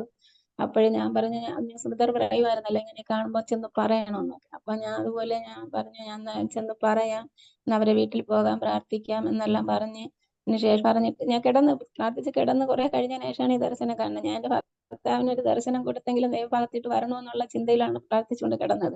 പക്ഷെ എനിക്ക് കാണിച്ചെന്ന ദർശനം ഇതായിരുന്നു. അപ്പോഴും ഞാൻ പറഞ്ഞു, ഞാൻ പോയി പറയാം ദൈവമേ എന്ന് പറഞ്ഞ് പ്രാർത്ഥിച്ചതിന് ശേഷം ഞാൻ മുമ്പ് ബ്രദറിനോട് പറഞ്ഞിരുന്നു, എനിക്കൊരു കടയുണ്ടായിരുന്നു, അവിടെ കച്ചവടമൊന്നും നടക്കുന്നില്ല എന്ന് പറഞ്ഞ് വലിയ തടസ്സമായിരിക്കുന്നു എന്ന് പറഞ്ഞായിരുന്നു. ആ വചനം പറഞ്ഞ് ഞാൻ അതും പ്രാർത്ഥിക്കാറുണ്ട്. അങ്ങനെ ഞാൻ ഇത് അവരോട് ചെന്ന് പറയാമെന്ന് പറഞ്ഞ് കുറച്ച് കഴിഞ്ഞതിന് ശേഷം വീണ്ടും ഒരു ദർശനം കാണുകയാണ്. അവിടെ ഈ ഇങ്ങനെ തീ ഇറങ്ങി, അതായത് മോശയ്ക്ക് ഓരോ പർവ്വതത്തിൽ നിന്ന് തീ ഇറങ്ങി അവിടെ കാടൊന്നും വെന്തു പോകാത്ത രീതിയിലുള്ള ഒരു തീ ഇറങ്ങുന്നത് കണ്ടായിരുന്നല്ലോ. അതേപോലെ എന്റെ കടയിലെ മേശയുടെ പുറത്തൊക്കെ ഇങ്ങനെ ഒന്ന് തീ വന്നിങ്ങനെ കത്തി ഇങ്ങനെ പോണതായിട്ട്. അവന്റെ പുറത്താണെങ്കിൽ മുമ്പ് ആരോ ഇങ്ങനെ ഒരു മുട്ടയുടെ ആകൃതിയിൽ ഒരു ഹോൾ ഇങ്ങനെ വരച്ചിട്ട് അതിൽ ഇൻഡു അടിച്ചൊക്കെ ഇട്ടിരുന്നിട്ടുണ്ടായിരുന്നു അവിടെ.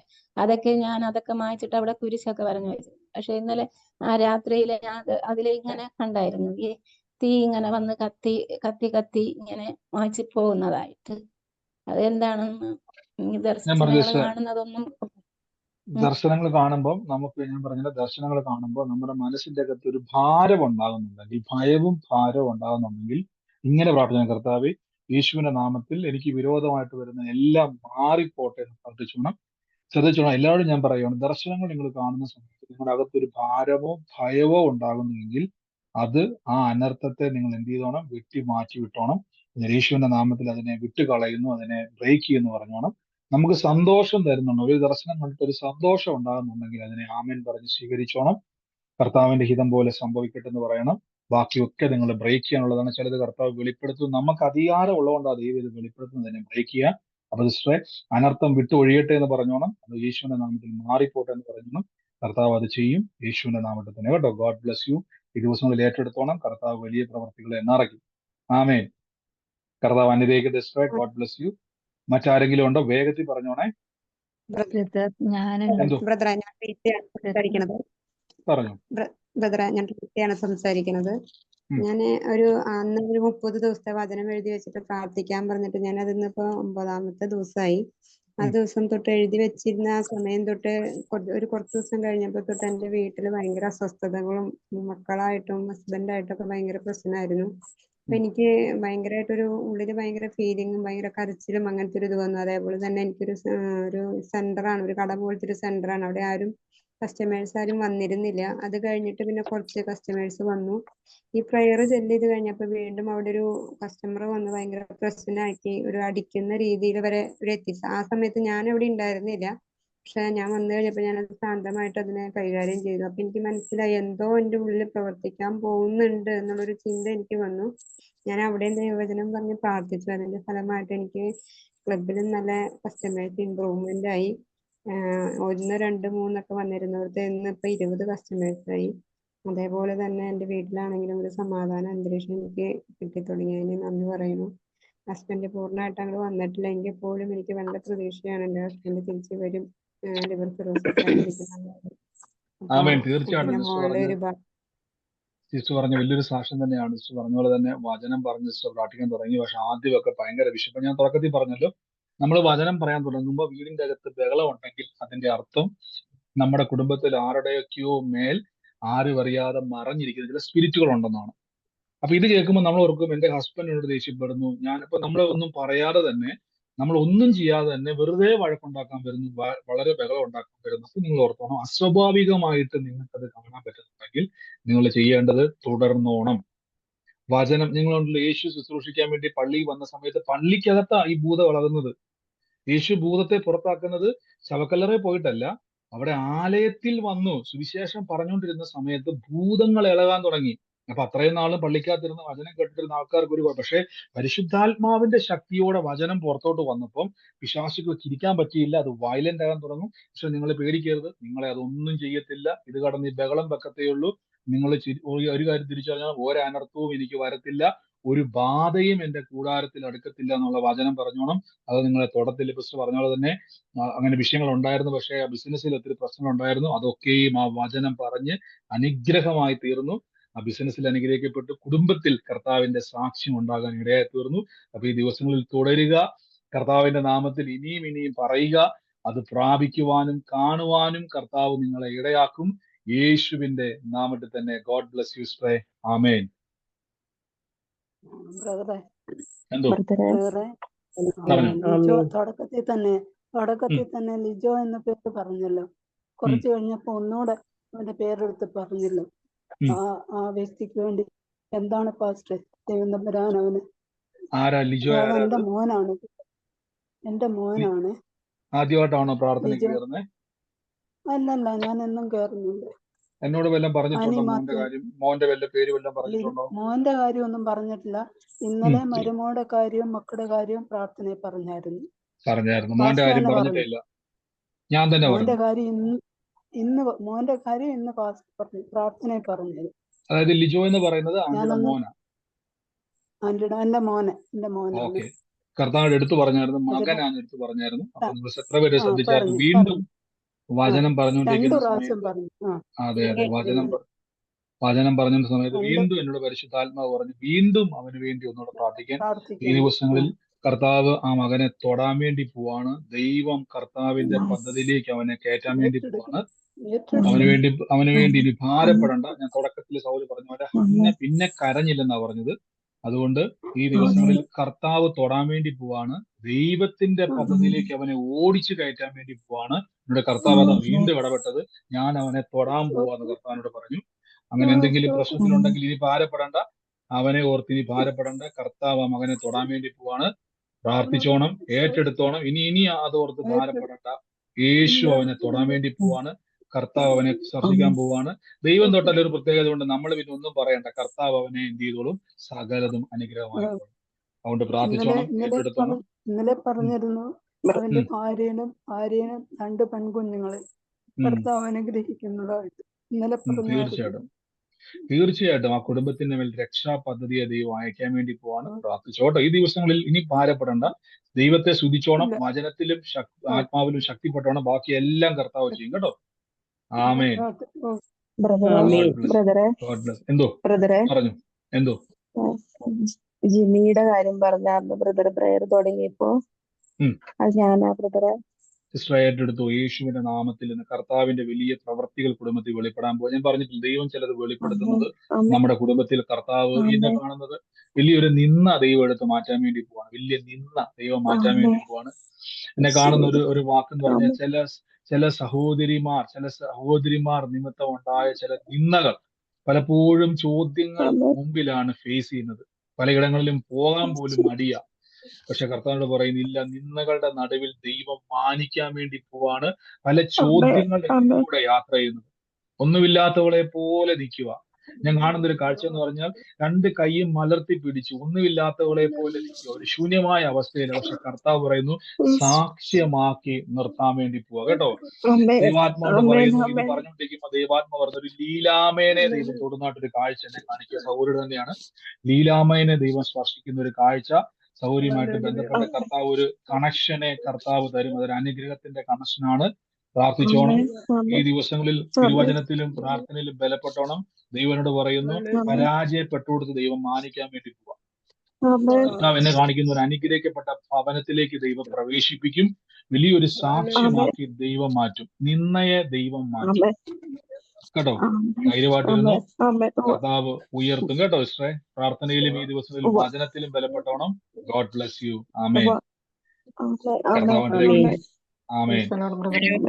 പറഞ്ഞു. എന്റെ ഹസ്ബൻഡ് വിശ്വാസത്തിലേക്ക് വരാൻ വേണ്ടി ചെയ്യാറുണ്ടായിരുന്നു. ആള് പാരമ്പര്യ ശക്തിയിലായിരുന്നു വിശ്വസിച്ചിരുന്നത്. പക്ഷെ ഇപ്പൊ ആ ശക്തിക്ക് ഭയങ്കര മാറ്റം വന്നു. തീഷ്ണത കുറഞ്ഞു. പാരമ്പര്യത്തിന്റെ തീഷ്ണത കുറഞ്ഞു. ഇപ്പൊ സത്യവിശ്വാസത്തിലേക്ക് വരണം എന്നുള്ള ഒരു ദാഹം തുടങ്ങിയിട്ടുണ്ട്.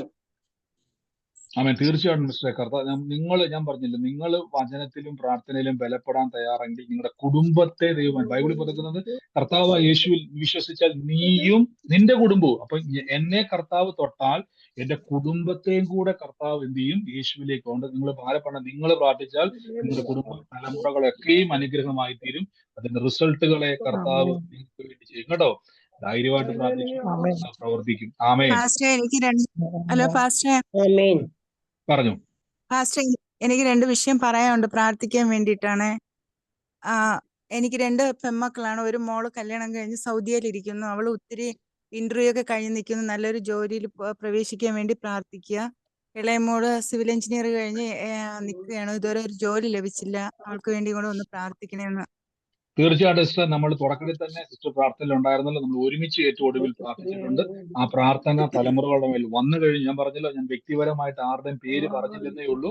പക്ഷേ കർത്താവ് ഇന്ന് ഈ കൂട്ടായ്മയിൽ കൂടിയിരിക്കുന്ന സകലോട് ഞാൻ പറയും, നിങ്ങളുടെ വിഷയത്തിന്റെ മേൽ നമ്മൾ എല്ലാവരും ഒരുമിച്ചാണ് പ്രാർത്ഥിച്ചു കഴിഞ്ഞിരിക്കുന്നത്. സൗരി എഴുതി വെച്ചോണം. ഈ ദിവസം കർത്താവ് 2 തലമുറകളെയും അനുഗ്രഹിച്ചു കഴിഞ്ഞിരിക്കുന്നു. അവർക്ക് വേണ്ടി വഴി തുറന്നു കഴിഞ്ഞിരിക്കുന്നു. ഇനി പ്രാർത്ഥനയില്ല, ഇനി അതിന്റെ റിസൾട്ട് കാത്തിരിക്കുകയാണ് കേട്ടോ. ധൈര്യത്തോടെ ഇരുന്നോണം. യേശുവിന്റെ നാമത്തിൽ തന്നെ. ആമേൻ. അതുപോലെ തന്നെ പാസ്റ്റർ, ഞങ്ങൾ വാടകയ്ക്കാണ് താമസിക്കുന്നത്. പിന്നെ എനിക്ക് ഹസ്ബൻഡ് ഇല്ല.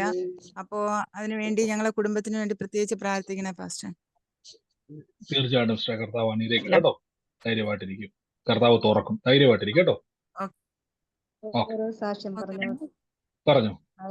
എന്റെ മോൾ ടെക്നോ പാർക്കിലാണ് ജോലി ചെയ്യുന്നത്. അപ്പൊ അവള് ചെയ്തുകൊണ്ടിരുന്ന ജോലിയില് മറ്റൊരു ജോലിക്ക് വേണ്ടി ഇന്റർവ്യൂ ഒരു പ്രാവശ്യം അറ്റൻഡ് ചെയ്ത് അപ്പോഴും കിട്ടിയില്ലായിരുന്നു. അപ്പൊ കഴിഞ്ഞ 2 ദിവസത്തിന് മുമ്പേ ഒരു ഇന്റർവ്യൂ ഉണ്ടായിരുന്നു.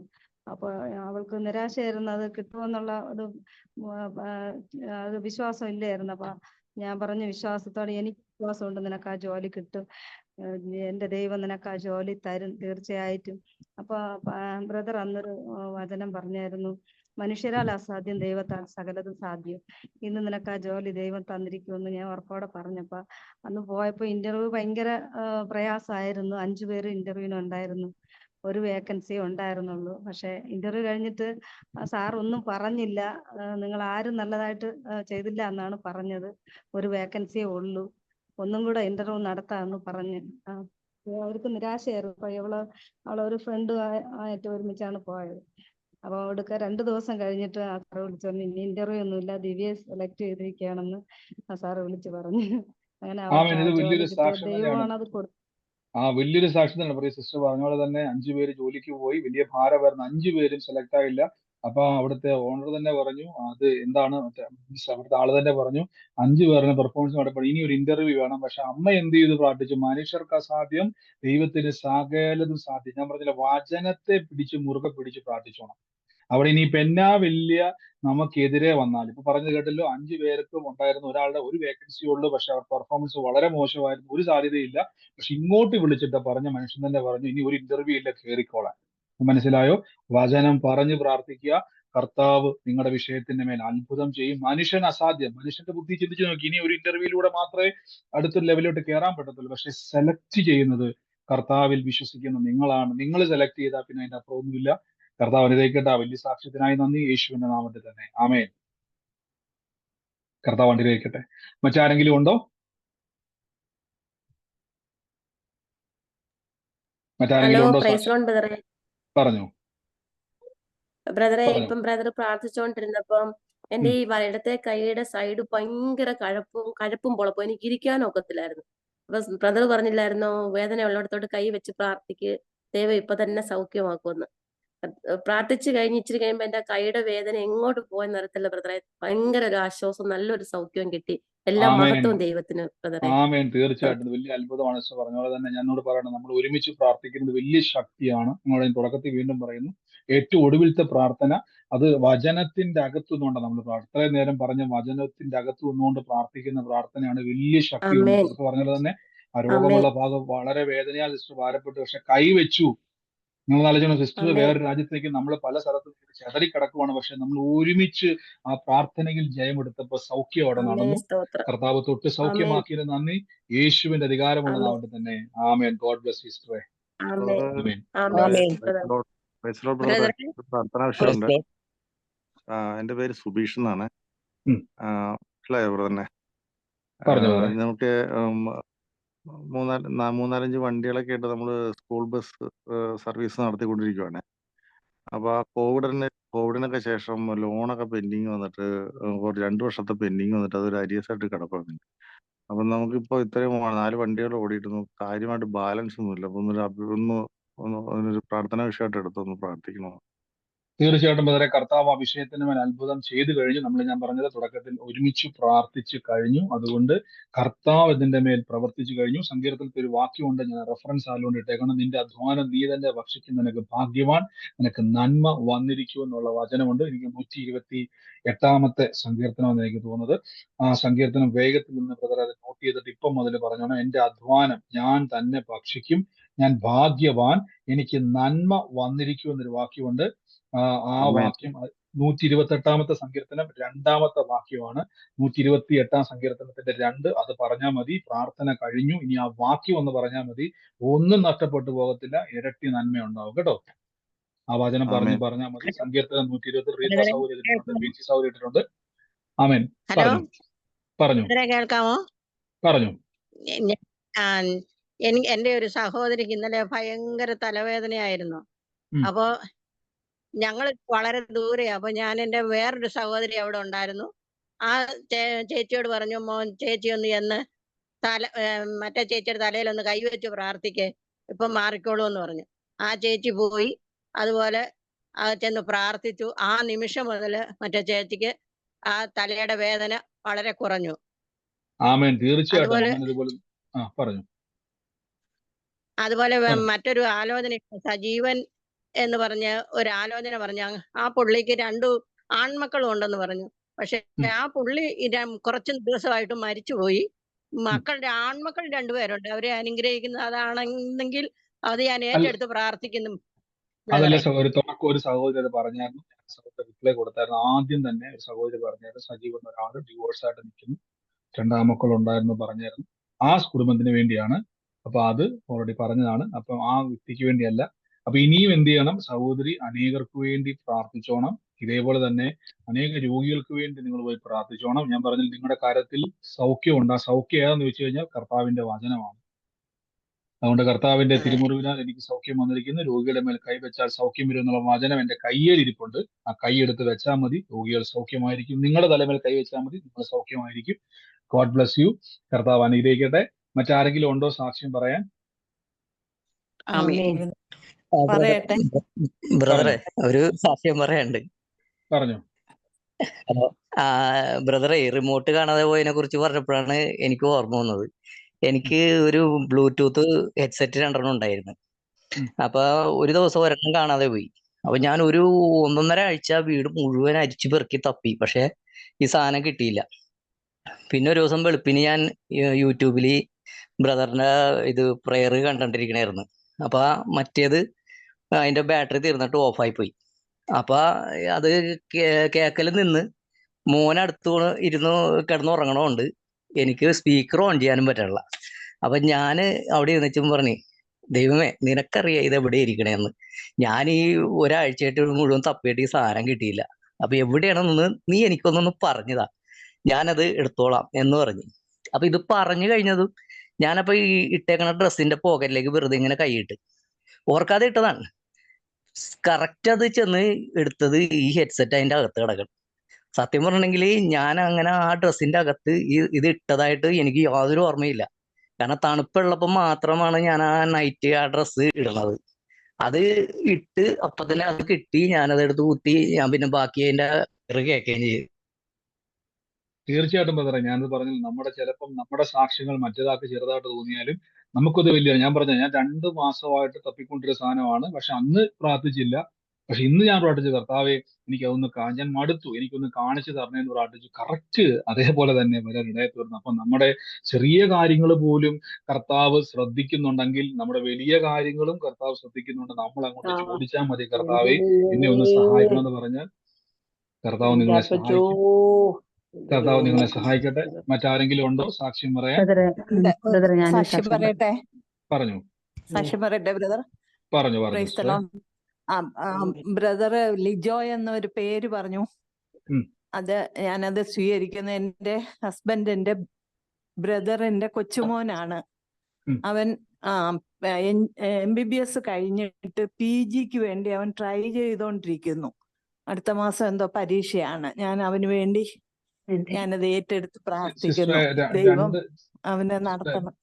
സിസ്റ്റർ, 2 തലമുറകളുണ്ടെന്ന് ഞാൻ പറഞ്ഞായിരുന്നു. അത് തുടക്കത്തിൽ വന്ന ഒരു സഹോദരിയോട് ഇടപെട്ടായിരുന്നത്. 2 തലമുറയും കൂടെ ഉള്ളതാണ് എന്ന് പറഞ്ഞായിരുന്നേ. കേട്ടോ? അപ്പൊ എങ്കിലും പ്രാർത്ഥിച്ചോ, മകന് വേണ്ടി പ്രാർത്ഥിച്ചോ. അടുത്തത് ഇന്ന് എനിക്ക് എന്റെ കണ്ണാടി താഴെ വീണ് പൊട്ടി പോയി. അപ്പൊ മക്കള് പറഞ്ഞു അത് കൊണ്ടുവന്ന് ടെസ്റ്റ് ചെയ്യാം എന്ന് പറഞ്ഞ് അങ്ങനെ ഹോസ്പിറ്റലിൽ കൊണ്ടുപോയപ്പോഴ് എനിക്ക് ഡയബറ്റിക് റെറ്റിനോപ്പതി ഉണ്ടായിരുന്നതാ ഒരു 5 വർഷമായിട്ട്. അപ്പൊ അതിന്റെ ഇഞ്ചക്ഷൻ എടുത്തു, അത് ബ്ലീഡ് ചെയ്തു. പിന്നെ ഹസ്ബൻഡൊക്കെ പോയപ്പോഴത്തേക്ക് അതൊക്കെ ഞാൻ മാറ്റിവെച്ചു. ഇന്ന് അതൊക്കെ നോക്കിയിട്ട് ഡോക്ടർ പറയുന്നു കാറ്ററാക്റ്റും ഉണ്ട്, ഡയബറ്റിക് റെറ്റിനോപ്പതി 4th സ്റ്റേജ് ആയിരിക്കുകയാണ്, കണ്ണിന്റെ കാഴ്ച നഷ്ടപ്പെടാനുള്ള സാധ്യതകളുണ്ട്. ഞാൻ പ്രാർത്ഥിച്ചുകൊണ്ട് ഞങ്ങൾ ഇവിടുന്ന് പോയി. അവിടെയും ഇരുന്ന് വചനം പറഞ്ഞുകൊണ്ടിരുന്നു. തിരുമുറിവിനാൽ എനിക്ക് സൗഖ്യം വന്നിരിക്കുന്നു എന്ന് ഞാൻ ഏറ്റെടുത്ത് പറഞ്ഞുകൊണ്ടിരുന്നു. പുതിയ 2 കണ്ണ് തന്ന് എന്നെ അനുഗ്രഹിക്കുന്നതിനായി സ്തോത്രമെന്ന്. ഇനി കുഞ്ഞുങ്ങള് ഇനി വേറൊരു ഡോക്ടറുടെ അടുത്ത് കൂടി ഒരു സെക്കൻഡ് ഒപ്പീനിയൻ എടുത്തിട്ട് നമുക്ക് പ്രൊസീഡ് ചെയ്യാമെന്ന് വെച്ചിരിക്കുന്നു. ദൈവം നടത്തുമെന്ന് ഞാനും പ്രതീക്ഷിക്കുന്നു. തീർച്ചയായിട്ടും സൗകര്യം അങ്ങനെ പറഞ്ഞുകൊണ്ടിരുന്നു. കർത്താവിന്റെ മുറിവിൽ എനിക്ക് ആരോഗ്യമുണ്ട്, കർത്താവിന്റെ തിരുമുറിവിൽ എനിക്ക് പുതിയ അവയവങ്ങൾ ഉണ്ടാകുന്നതിന്റെ കൗണ്ടുകളൊക്കെയും കർത്താവ് സൗഖ്യമാക്കിയിരിക്കുന്നു പറഞ്ഞുകൊണ്ടിരുന്നാൽ മതി. അത്രയും പറഞ്ഞുകൊണ്ടിരുന്നാൽ മതി. ഒരു മരുന്ന് കഴിക്കുന്നത് പോലെ, നമ്മൾ രാവിലെ ഉച്ചയ്ക്ക് വൈകിട്ട് ഒരു മരുന്ന് ഇങ്ങനെയാണ് കഴിക്കുന്നത്, അതേപോലെ ആ വചനം ഭക്ഷിച്ചുകൊണ്ടിരുന്നാൽ മതി. എത്ര നേരം വേണേലും കഴിക്കാം. അങ്ങനെ പറഞ്ഞുകൊണ്ടിരുന്ന, അങ്ങനെ ചിന്തിച്ച് പറഞ്ഞുകൊണ്ടിരുന്നു. ഉറപ്പിച്ച് ഞാൻ പറഞ്ഞു, അവിടെ ചെല്ലുമ്പോൾ അത്ഭുതം കാണും. കേട്ടോ? എന്റെ കണ്ണയിലോട്ട് കൈ വെച്ചിട്ട് പറഞ്ഞു, ഈ കണ്ണ് ദൈവം തന്ന കണ്ണാണ്, ഇത് ഞാൻ പൂർണ്ണ സൗഖ്യമായി കാഴ്ച പ്രാപിക്കും തന്നെ പറഞ്ഞു. കേട്ടോ? Thank you. God bless you. ധൈര്യമായിട്ടിരുന്നു കേട്ടോ? Okay, thank you. പറഞ്ഞു. സ്പർശിക്കാതെ ഒരാള് നമ്മള് ഇതിനകത്ത് വരത്തില്ലെന്ന്. ഞാൻ സത്യത്തിൽ അത് തന്നെയാ. ഞാൻ ബുദ്ധി കൊണ്ട് ഞാൻ ചിന്തിച്ചു ഇന്ന് കേറണ്ട, എന്നെ പരിശുദ്ധാത്മാ ശക്തിയോടെ എഴുന്നേൽപ്പിച്ചിട്ട് ഇവിടെ ഇപ്പൊ 2:30 ഞാൻ എഴുന്നേറ്റിരിക്കുക. ഞാൻ ആ ദൈവത്തിന്റെ ശക്തി അപ്പം ബ്രദർ പറഞ്ഞുകൊണ്ട് തന്നെ ശരിക്കും ഒത്തിരി ആകർഷിക്കുന്നതുകൊണ്ടാണ് ആ ശക്തി ഉള്ളത് ഉള്ളിലോട്ട് വരുന്ന പോലെ എനിക്ക് തോന്നുക. താങ്ക് യു ബ്രദറെ, അത് പറയാൻ വേണ്ടി. തീർച്ചയായിട്ടും സിസ്റ്ററെ, ഗോഡ് ബ്ലസ് യു. കർത്താവ് നമ്മൾ ചെയ്യുന്നതിനൊക്കെയും പ്രതിഫലമുണ്ട്. കർത്താവ് അനുഗ്രഹിക്കട്ടെ. God bless you. ആമേൻ. ബ്രദറെ എന്റെ പേര് അമ്പിളി മുരളീധരനാണ്. ഞാനൊരു 4 ദിവസമായി ഇപ്പോ അറ്റൻഡ് ചെയ്യാൻ തുടങ്ങിയത്. യൂട്യൂബിൽ കണ്ടിട്ടാണ് കേറാൻ തുടങ്ങിയത്. ഞങ്ങൾക്ക് ഇത് ഭയങ്കര ബ്ലസ്ഡ് ആണ്. എന്റെ മകളും കൃഷ്ണപ്രിയ പോർച്ചുഗലിൽ ഇരുന്ന് അറ്റൻഡ് ചെയ്യുന്നുണ്ട്. ഞങ്ങൾക്ക് ഭയങ്കര ബ്ലെസ്സിങ് ആണ്. തീർച്ചയായിട്ടും ഗോഡ് സിസ്റ്ററെ, ബ്ലസ് യു. കർത്താവിന്റെ കൃപയാൽ ഇനിയും കണ്ടിന്യൂ ചെയ്യുക. കർത്താവ് വലിയ കാര്യങ്ങളെ ചെയ്യും. വചനത്തിലും പ്രാർത്ഥനയിലും ശക്തിപ്പെടുക. കർത്താവ് അനുഗ്രഹവും സാക്ഷ്യമായിട്ട് മാറ്റും കേട്ടോ. God bless you. Amen. God bless you. Hello പറഞ്ഞോ.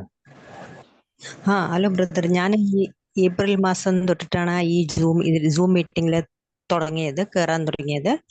അപ്പോൾ ഞാനൊരു ഹിന്ദുവാണ്. അപ്പോൾ എൻ്റെ വീട്ടിൽ ഞാനിങ്ങനെ പ്രാർത്ഥിക്കും. സൂം അറ്റൻഡ് ചെയ്യുമ്പോൾ ഒക്കെ എൻ്റെ മക്കളെ വഴക്ക് പറയും. എന്താ പറഞ്ഞു കഴിഞ്ഞാൽ ഞാൻ ബൈബിൾ പഠിക്കണോ, അത് ചെയ്യണോ ഇത് ചെയ്യണം എന്നൊക്കെ പറഞ്ഞിട്ട് പ്രാർത്ഥിക്കണോ എന്നൊക്കെ പറഞ്ഞ വഴക്കോട് ഇങ്ങനെ പറഞ്ഞുകൊണ്ടിരിക്കും. അപ്പൊ ഞാനിങ്ങനെ അപ്പൊ എനിക്ക് ഇത്തിരി ഫീലിംഗ് ആവും. ഞാൻ പറഞ്ഞു ഇതെന്താ ഇവരിങ്ങനെ പറയണത്. എന്നിട്ട് പിന്നെ ബ്രദർ പറഞ്ഞല്ലോ പാമ്പുകളും തേളുകളും. അപ്പൊ ഞാൻ ഇവര് പോയ ശേഷം വീട്ടില് വാതിലൊക്കെ അടച്ചിട്ട് ഈ റൂമിൽ മുഴുവനും ഈ വചനങ്ങൾ ഇങ്ങനെ പറയാനങ്ങോട്ട് തുടങ്ങി. പറഞ്ഞ് ഈ 1 മാസമേ ഞാൻ പറയുന്നു. പറഞ്ഞ ശേഷം ഇതുവരെ എന്റെ മക്കള് ഞാൻ ഈ സൂം മീറ്റിംഗ് അറ്റൻഡ് ചെയ്യണതും പ്രാർത്ഥനയ്ക്ക് പോണതിനെ കുറിച്ച് ഇതുവരെ ഇപ്പൊ ഒന്നും പറയാറില്ല. ആമേൻ. തീർച്ചയായിട്ടും സിസ്റ്റർ, ഇനിയും തുടരുക. കർത്താവ് വചനത്തിലൂടെ കുടുംബത്തെ സ്പർശിച്ചിരിക്കുന്നു. ഇനിയും തുടർമാനമായിട്ട് പറയുക. കർത്താവ് വചനത്തിലൂടെ നിങ്ങളുടെ കുടുംബത്തെ അനുഗ്രഹിക്കും, സാക്ഷിയാക്കും. ധൈര്യപ്പെടുക. കർത്താവ് ഫലപുഷ്ടിയുള്ളവരാക്കി മാറ്റും കേട്ടോ. God bless you sister. യേശുവിന്റെ നാമത്തിൽ തന്നെ. ആമേൻ. ബ്രദറെ പ്രൈസ് ലോർഡ്. പ്രൈസ് ലോർഡ് ബ്രദറെ. പറഞ്ഞോ. കഴിഞ്ഞ ദിവസം എനിക്ക് ഭയങ്കര ബാക്ക് പെയിൻ ആയിരുന്നു. സാധാരണ ബാക്ക് പെയിൻ വന്ന 1 വീക്ക് എനിക്ക് ഭയങ്കര വേദന, ഇഞ്ചക്ഷൻ ഒക്കെ എടുക്കുന്നതായിരുന്നു. പക്ഷെ ദൈവവചനം പറഞ്ഞ് ഞാൻ പ്രാർത്ഥിച്ചു കഴിഞ്ഞപ്പോൾ 1 ദിവസം കൊണ്ട് എന്റെ ബാക്ക് പെയിൻ മാറി. പിന്നെ ഇന്ന് ഞാൻ ഡ്യൂട്ടിയിൽ ആക്ച്വലി ഞാൻ ദൈവത്തോട് പറഞ്ഞു, കർത്താവേ കുറെ ദിവസം എനിക്ക് ഇന്ന് ഞാൻ തന്നെ ഉള്ളു, പക്ഷെ എനിക്കിന്ന് കയറണം. പേഷ്യന്റ് വരില്ലെന്ന് പറഞ്ഞു. ഞാൻ ഈ തീരുന്നത് വരെ ഒരു പേഷ്യന്റ് വന്നില്ല. സാക്ഷ്യം പറയാൻ തുടങ്ങിയപ്പോ തൊട്ട് വന്നു. അപ്പൊ ഞാൻ നേരത്തെ പറയാൻ തുടങ്ങി, പേഷ്യന്റ് കൂടുതലൊന്നും എനിക്ക് പറ്റത്തില്ലല്ലോ എന്ന് വിചാരിച്ച്. പിന്നെ ഇപ്പൊ കുറെ പേഷ്യന്റ് വന്നു കഴിഞ്ഞു. ഈ ഒരു സമയം എനിക്ക് ദൈവം തന്നു. അതുപോലെ ഞങ്ങളുടെ ഒരു ഫ്രണ്ടിന്റെ മോന് കിഡ്നിയുടെ പ്രോബ്ലത്താൽ ഇരിക്കുക. ഞാൻ പ്രാർത്ഥിച്ചുകൊണ്ടിരിക്കുന്നുണ്ട്. അത് മോന് ഡയാലിസിസ് ഒന്നും ചെയ്യാതെ, അതിപ്പം ലാസ്റ്റ് അവർ പറയുന്നത് ഡയാലിസിസ് ചെയ്യണോ അല്ലെങ്കിൽ കിഡ്നി ട്രാൻസ്പ്ലാന്റേഷൻ വേണമെന്നാ പറയുന്നത്. റോളൻസ് എന്നാ പേര്. ആ വിഷയത്തെ ഓർത്ത് പ്രാർത്ഥിക്കണം. ഞാൻ പ്രാർത്ഥിച്ചുകൊണ്ടിരിക്കുക. ഒരു പൂർണ്ണ സൗഖ്യം അവിടെ ലഭിക്കണം. ഈ ഗ്രൂപ്പിലുള്ള എല്ലാ ദൈവമക്കളും മോനെ ഓർത്ത് പ്രാർത്ഥിക്കണം. റോളൻസ് എന്നാണ് പേര്. തീർച്ചയായിട്ടും സിസ്റ്ററെ, കർത്താവ് ഇന്ന് സൗഖ്യമാക്കിയ ദൈവത്തിന് നന്ദി പറയുന്നു. ഇന്ന് അന്തരീക്ഷത്തെ ദൈവം ഒരിക്കലും നന്ദി പറയുന്നു. ഞങ്ങൾ ആ റോളക്ഷന് വേണ്ടി കർത്താവ് ഇന്ന് പ്രാർത്ഥിക്കുന്ന മകൻ ഓപ്പറേഷനോ അല്ലെങ്കിൽ ഒരു മാറ്റമോ ഒന്നും കൂടാതെ തന്നെ കർത്താവ് ദൈവത്തിന്റെ അത്ഭുതം, പുതിയ അവയവങ്ങൾ ഉണ്ടായി വരട്ടെ. അനുഗ്രഹിക്കുന്നു. കർത്താവ് അങ്ങനെ ചെയ്തതിന് നന്ദി. പുതിയ അവയവങ്ങൾ സൃഷ്ടിച്ച് ദൈവത്തിന് കഴിയും. കർത്താവ് അങ്ങനെ ചെയ്യുന്നതിനായി സ്തുതി. കർത്താവ് യേശുവിന്റെ നാമത്തിൽ തന്നെ. ആമേൻ. കർത്താവ് അനുഗ്രഹിക്കട്ടെ. ആമേൻ. മറ്റാരെങ്കിലും ഉണ്ടോ? വേഗത്തിൽ പറഞ്ഞു. ബ്രദറെ, എന്റെ കൊച്ചിന് കഴിഞ്ഞ ദിവസം വയറെരിച്ചിലും ഇതായിട്ട് അവള് ഉറങ്ങിയില്ല. 3 മണി വരെ ഇരുന്നു. ഞാൻ അപ്പം പ്രാർത്ഥിച്ചു. യേശുവിന്റെ നാമത്തിൽ ഞാൻ കൽപ്പിച്ച് പ്രാർത്ഥിച്ചു. അത് കഴിഞ്ഞ് കൊച്ചു നന്നായിട്ട് ഉറങ്ങി. പിന്നെ ഞങ്ങളുടെ കിച്ചണിലെ പൈപ്പ് ബ്ലോക്കായി. അപ്പൊ അത് ഫുള്ള് വളഞ്ഞായിരിക്കണം. അപ്പൊ നമ്മൾക്കും അതൊന്നും ചെയ്യാൻ പറ്റിയില്ല. അതിന്റെ ആൾ വന്നാലേ ചെയ്യാൻ പറ്റുള്ളൂ. ഞങ്ങൾക്ക് ഇവിടെ UK-ലാണ്. ഞങ്ങൾ കുറെ ട്രൈ ചെയ്തിട്ടും ഒന്നും ആവുന്നില്ല. അപ്പൊ ഫുള്ള് വെള്ളം നിറഞ്ഞു വരുക. ഞാൻ പ്രാർത്ഥിച്ച് യേശുവിന്റെ നാമത്തിൽ ബ്ലോക്ക് മാറട്ടെ, എല്ലാ ബ്ലോക്കും മാറട്ടെ എന്നൊക്കെ പറഞ്ഞ് പ്രാർത്ഥിച്ചു. അതിനുശേഷം ഞങ്ങൾ ഒന്നുകൂടി ക്ലീൻ ചെയ്തപ്പോഴത്തേനും അത് ഫുള്ള് റെഡിയായി. നന്ദി കർത്താവ്. അങ്ങ് ഇടപെട്ടതിന് നന്ദി പറഞ്ഞു. പ്രിയമക്കളുടെ എല്ലാ ആവശ്യങ്ങളെയും കർത്താവ് സഹായിച്ചല്ലോ. അവർ ബുദ്ധിമുട്ടുകളെ സ്വർഗ്ഗം അറിഞ്ഞ് ഇടപെട്ടതിന് നന്ദി പറയുന്നു. യേശുവിന്റെ നാമത്തിൽ തന്നെ. ആമേൻ. God bless you sister. കർത്താവ് സമൃദ്ധമായിട്ട് നടത്തട്ടെ. ആമീൻ ആമീൻ. ആമേൻ. മറ്റാരെങ്കിലും ഹലോ ഉണ്ടോ? വേഗത്തിൽ ബ്രദർ. പറഞ്ഞിട്ട് പറഞ്ഞോ ഹലോ ബ്രദർ. പറഞ്ഞോ. ഇപ്പൊ എനിക്കൊരു വിഷയം പറയാനാണേ ബ്രദർ. ഞാൻ നേരത്തെ ഈ ജൂൺ 28, 29 വാക്കിനാങ്കണ്ട് ഞാൻ ഒരിക്കൽ ഇതില് ഫസ്റ്റിലെ ഞാൻ വിളിച്ചായിരുന്നു. ഞാൻ കടഭാരത്തിന്റെ കാര്യം പറഞ്ഞു. 2 കോടി രൂപയുടെ കട ഉള്ള കാര്യം പറഞ്ഞു. ഹലോ ബ്രദർ കേൾക്കുന്നുണ്ടോ? കേൾക്കുന്നുണ്ട് പറഞ്ഞോ. അത് ബ്രദർ, നമ്മുടെ വസ്തു വാങ്ങാമെന്ന് പറഞ്ഞ ഒരുപാട് പാർട്ടികൾ ആദ്യം പറഞ്ഞിരുന്ന പാർട്ടി പിന്നീട് വേണ്ടാന്ന് ശേഷം തീർത്തു പറഞ്ഞു. ഇപ്പൊ ആ കേസ് ഇട്ടങ്ങ് വിട്ടു. ഇപ്പൊ അതിനുശേഷം പിന്നെ വേറെ നമ്മുടെ ഹെയറോപ്പിലും വേറെ ഇവിടെയുള്ള 3-5 തരവന്മാരെ ഹെയറോപ്പിലൊക്കെ കൊണ്ടുപോയി കാണിച്ചു കൊടുത്തിട്ടുണ്ട്. പക്ഷെ ഇതുവരെയും വസ്തുവിനെ കുറിച്ച് ഇതുവരെയും ഒരു വില ഇതുവരെയും വന്നിട്ടില്ല. പിന്നെ ഞാൻ KSFBയിൽ ചിട്ടി അടയ്ക്കാൻ പോയപ്പോഴത്തേക്ക് അപ്പൊ നമുക്ക് അവിടെ വേണ്ടപ്പെട്ട ഒരു കക്ഷി പറഞ്ഞായിരുന്നു. അപ്പൊ അവർക്ക് കുറച്ച് പൈസ ഗവൺമെന്റിൽ നിന്നും കിട്ടാണ്ടായിരുന്നു, 200 കോടി രൂപയോളം. അപ്പോഴവര് പറഞ്ഞായിരുന്നു ആ പൈസ കിട്ടിയിരുന്നെങ്കിൽ അവരെ കൊണ്ട് എന്റെ വസ്തുവിന് വാങ്ങിപ്പിക്കായിരുന്നെന്ന് പറഞ്ഞു. അപ്പോഴും ഞാൻ അവരുടെ ആ കക്ഷിയുടെ പേരും ആ കക്ഷിയുടെ അമ്മയുടെ പേരും ഒക്കെ ചോദിച്ചിട്ട് ഞാൻ പറഞ്ഞു ഞാൻ പ്രാർത്ഥിക്കാം വിഷയം വെച്ച്. കർത്താവ് അവർക്ക് ആ കാശ് ലഭിക്കാൻ സഹായിച്ചാൽ അവര് എന്റെ വസ്തു വാങ്ങിക്കുമല്ലോ അല്ലേ. അപ്പൊ ഞാൻ ഈ വിഷയം വെച്ച് പ്രാർത്ഥിക്കാന്ന് പറഞ്ഞ് ഞാൻ അവരെ പേരും ഒക്കെ വാങ്ങിച്ചുകൊണ്ട് വന്ന് ഞാൻ ദൈവത്തിന്റെ അടുത്ത് യേശുപ്പയുടെ അടുത്ത് ഒരു ജസ്റ്റ് ആയിട്ട് ഇങ്ങനെ പറഞ്ഞു, കർത്താവേ ഇതുപോലെ 200 കോടി രൂപ അവർക്ക് ഗവൺമെന്റിൽ നിന്ന് കിട്ടാറുണ്ട്. ആ പൈസ കിട്ടുകയാണെങ്കിൽ അവർ നമ്മുടെ വസ്തു വാങ്ങാമെന്ന് പറഞ്ഞിട്ടുണ്ട് കർത്താവേ. അപ്പന് ഇഷ്ടമാണെങ്കിൽ അത് നടത്തി കൊടുക്കണമെന്ന് ഇങ്ങനെ പറഞ്ഞായിരുന്നു. അപ്പൊ ഇന്ന് വൈകുന്നേരം എൻ്റെ അടുത്ത് ജസ്റ്റ് ഒന്ന് ചോദിച്ചു എന്തായി വസ്തുവിന്റെ. ഞാൻ പറഞ്ഞു ഒന്നും ആയിട്ടില്ല എന്ന് പറഞ്ഞു. അപ്പൊ ഒരു പാർട്ടി ഉണ്ട്, നിങ്ങൾ എത്രയാണെങ്കിൽ ലാസ്റ്റ് കൊടുക്കൂന്ന് ചോദിച്ചു. അപ്പൊ ഞാൻ അവരുടെ അടുത്ത് വില പറഞ്ഞായിരുന്നു. അപ്പൊ എന്റെ അടുത്ത് തിങ്കളാഴ്ച വരെ ഒന്ന് പോവാൻ പറഞ്ഞു, നേരിട്ട് സംസാരിക്കാന്ന് പറഞ്ഞിട്ടുണ്ട്. അപ്പൊ ഞാൻ എന്റെ കർത്താവ് എന്നെ ഒരു സാക്ഷിയായിട്ട് നിർത്താൻ വേണ്ടി ശക്തമായിട്ട് പ്രാർത്ഥിക്കണം ബ്രദർ. ഈ വിഷയം കർത്താവ് ഇന്ന് ആ വിഷയത്തിന്റെ ഒക്കെ മേൽ പ്രവർത്തിക്കും. നമ്മൾ തുടക്കത്തിൽ പ്രാർത്ഥിച്ചു കഴിഞ്ഞു. സകല വിഷയങ്ങളും കർത്താവ് അനുഗ്രഹമായി കഴിഞ്ഞു. അതുകൊണ്ട് ധൈര്യത്തോടെ കർത്താവിന് ദൈവം അത്ഭുതം ചെയ്തതിന് നന്ദി പറഞ്ഞുകൊണ്ട് പോവുക കേട്ടോ. കർത്താവിന്റെ കൃപയിൽ മറ്റാരെങ്കിലും ഉണ്ടോ? വേഗത്തിൽ 1-2 സാക്ഷ്യങ്ങൾ പറയാൻ നമുക്ക് പ്രാർത്ഥന അവസാനിപ്പിക്കാൻ വേണ്ടി പോവാണ്. മറ്റാരെങ്കിലും ഉണ്ടോ പറയാൻ? ഒരാൾ കൂടെ ഉണ്ടെങ്കിൽ പറഞ്ഞാട്ടെ. പറഞ്ഞോ. പിന്നെ ചെറിയൊരു സാക്ഷ്യമാണ്. ഞാൻ ഒരു പ്രാവശ്യം സൂം മീറ്റിംഗ് കയറിയപ്പം കേട്ടു ഇങ്ങനെ ഇലക്ട്രിക് സാധനങ്ങളോട് പോലും പറഞ്ഞാൽ ദൈവം അത് പ്രവർത്തിപ്പിച്ച് തരുമെന്ന്. എൻ്റെ വീട്ടില് വാഷിംഗ് മെഷീൻ ഉണ്ടായിരുന്നു. ഒരു 5-6 മാസം കൊണ്ട് ചുമ്മാ വർക്ക് ആവാതെ ഇരിക്കുകയായിരുന്നു. ഞാനത് ഇനിയിപ്പോ പോട്ടെന്ന് പറഞ്ഞ് വെച്ചിരിക്കുകയായിരുന്നു. പക്ഷെ ബ്രദർ അന്ന് പറഞ്ഞപ്പം എന്റെ മനസ്സിൽ ആഗ്രഹം വന്നൊന്ന് പറയാം എന്ന് പറഞ്ഞുകൊണ്ട് വാഷിംഗ് മെഷീന്റെ അടുത്ത് നിന്ന് ഞാൻ പറഞ്ഞു യേശുവിന്റെ നാമത്തിൽ ഇത് വർക്ക് ആവട്ടെ എന്ന് പറഞ്ഞു. എന്നിട്ട് 2 ദിവസം കഴിഞ്ഞ് ജസ്റ്റ് അത് തുറന്നു നോക്കാനായിട്ട് മനസ്സിൽ ചിന്ത വന്ന് അങ്ങനെ തുറന്നു നോക്കി. ചെറിയൊരു സാധനം 100-300 രൂപയുടെ ഒരു സാധനം മാത്രമേ ഉള്ളായിരുന്നു. അത് മേടിച്ചിട്ട് കഴിഞ്ഞപ്പോൾ 2 നല്ലപോലെ വർക്കായി. അപ്പൊ അതൊരു വലിയൊരു സന്തോഷമായി. അത് കുറെ നാൾ ഉപയോഗിക്കാതെ ഇട്ടിരുന്നായിരുന്നു. അപ്പൊ ദൈവം ഇങ്ങനെ ഒരു അത്ഭുതം ചെയ്തു. ദൈവത്തിന് മഹത്വം. തീർച്ചയായിട്ടും കർത്താവ് അത് നമ്മുടെ ഓരോ ആവശ്യങ്ങളും നമ്മുടെ ചെറിയ കാര്യമാണെങ്കിൽ പോലും നമ്മുടെ ഒരു നന്മയെ നഷ്ടപ്പെടുവാൻ ദൈവം ആഗ്രഹിക്കുന്നത് നമ്മുടെ അധ്വാനത്താൽ വാങ്ങിച്ചതായതുകൊണ്ട് ഒന്നും നഷ്ടപ്പെടുവാൻ ദൈവം ആഗ്രഹിക്കുന്നില്ല. കർത്താവ് അതിന്റെ മേലൊക്കെയും നമുക്ക് സാക്ഷ്യമായിട്ട് മാറ്റി നമ്മൾ ഇനിയും പ്രാർത്ഥിച്ചോണം. കർത്താവ് അത് ചെയ്യും സിസ്റ്ററെ. കർത്താവ് ചെയ്തതിന് നന്ദി പറയുന്നു. ഇനിയും മുന്നോട്ട് പ്രാർത്ഥിക്കുക. നമ്മളിപ്പം പ്രാർത്ഥിച്ച് അവസാനിപ്പിക്കാൻ വേണ്ടി പോവാണ്. നമുക്ക് വരും സാക്ഷ്യങ്ങൾ നാളെയും തുടർമാനമായിട്ട് കേൾക്കാം. കർത്താവ് അനുഗ്രഹിക്കട്ടെ. നമുക്ക് ഒരുമിച്ച് വിശ്വാസ പ്രഖ്യാപനങ്ങളെ കർത്താവിന്റെ തിരുസന്നിധിയിൽ ഏറ്റുപറഞ്ഞ് പ്രാർത്ഥിക്കാം.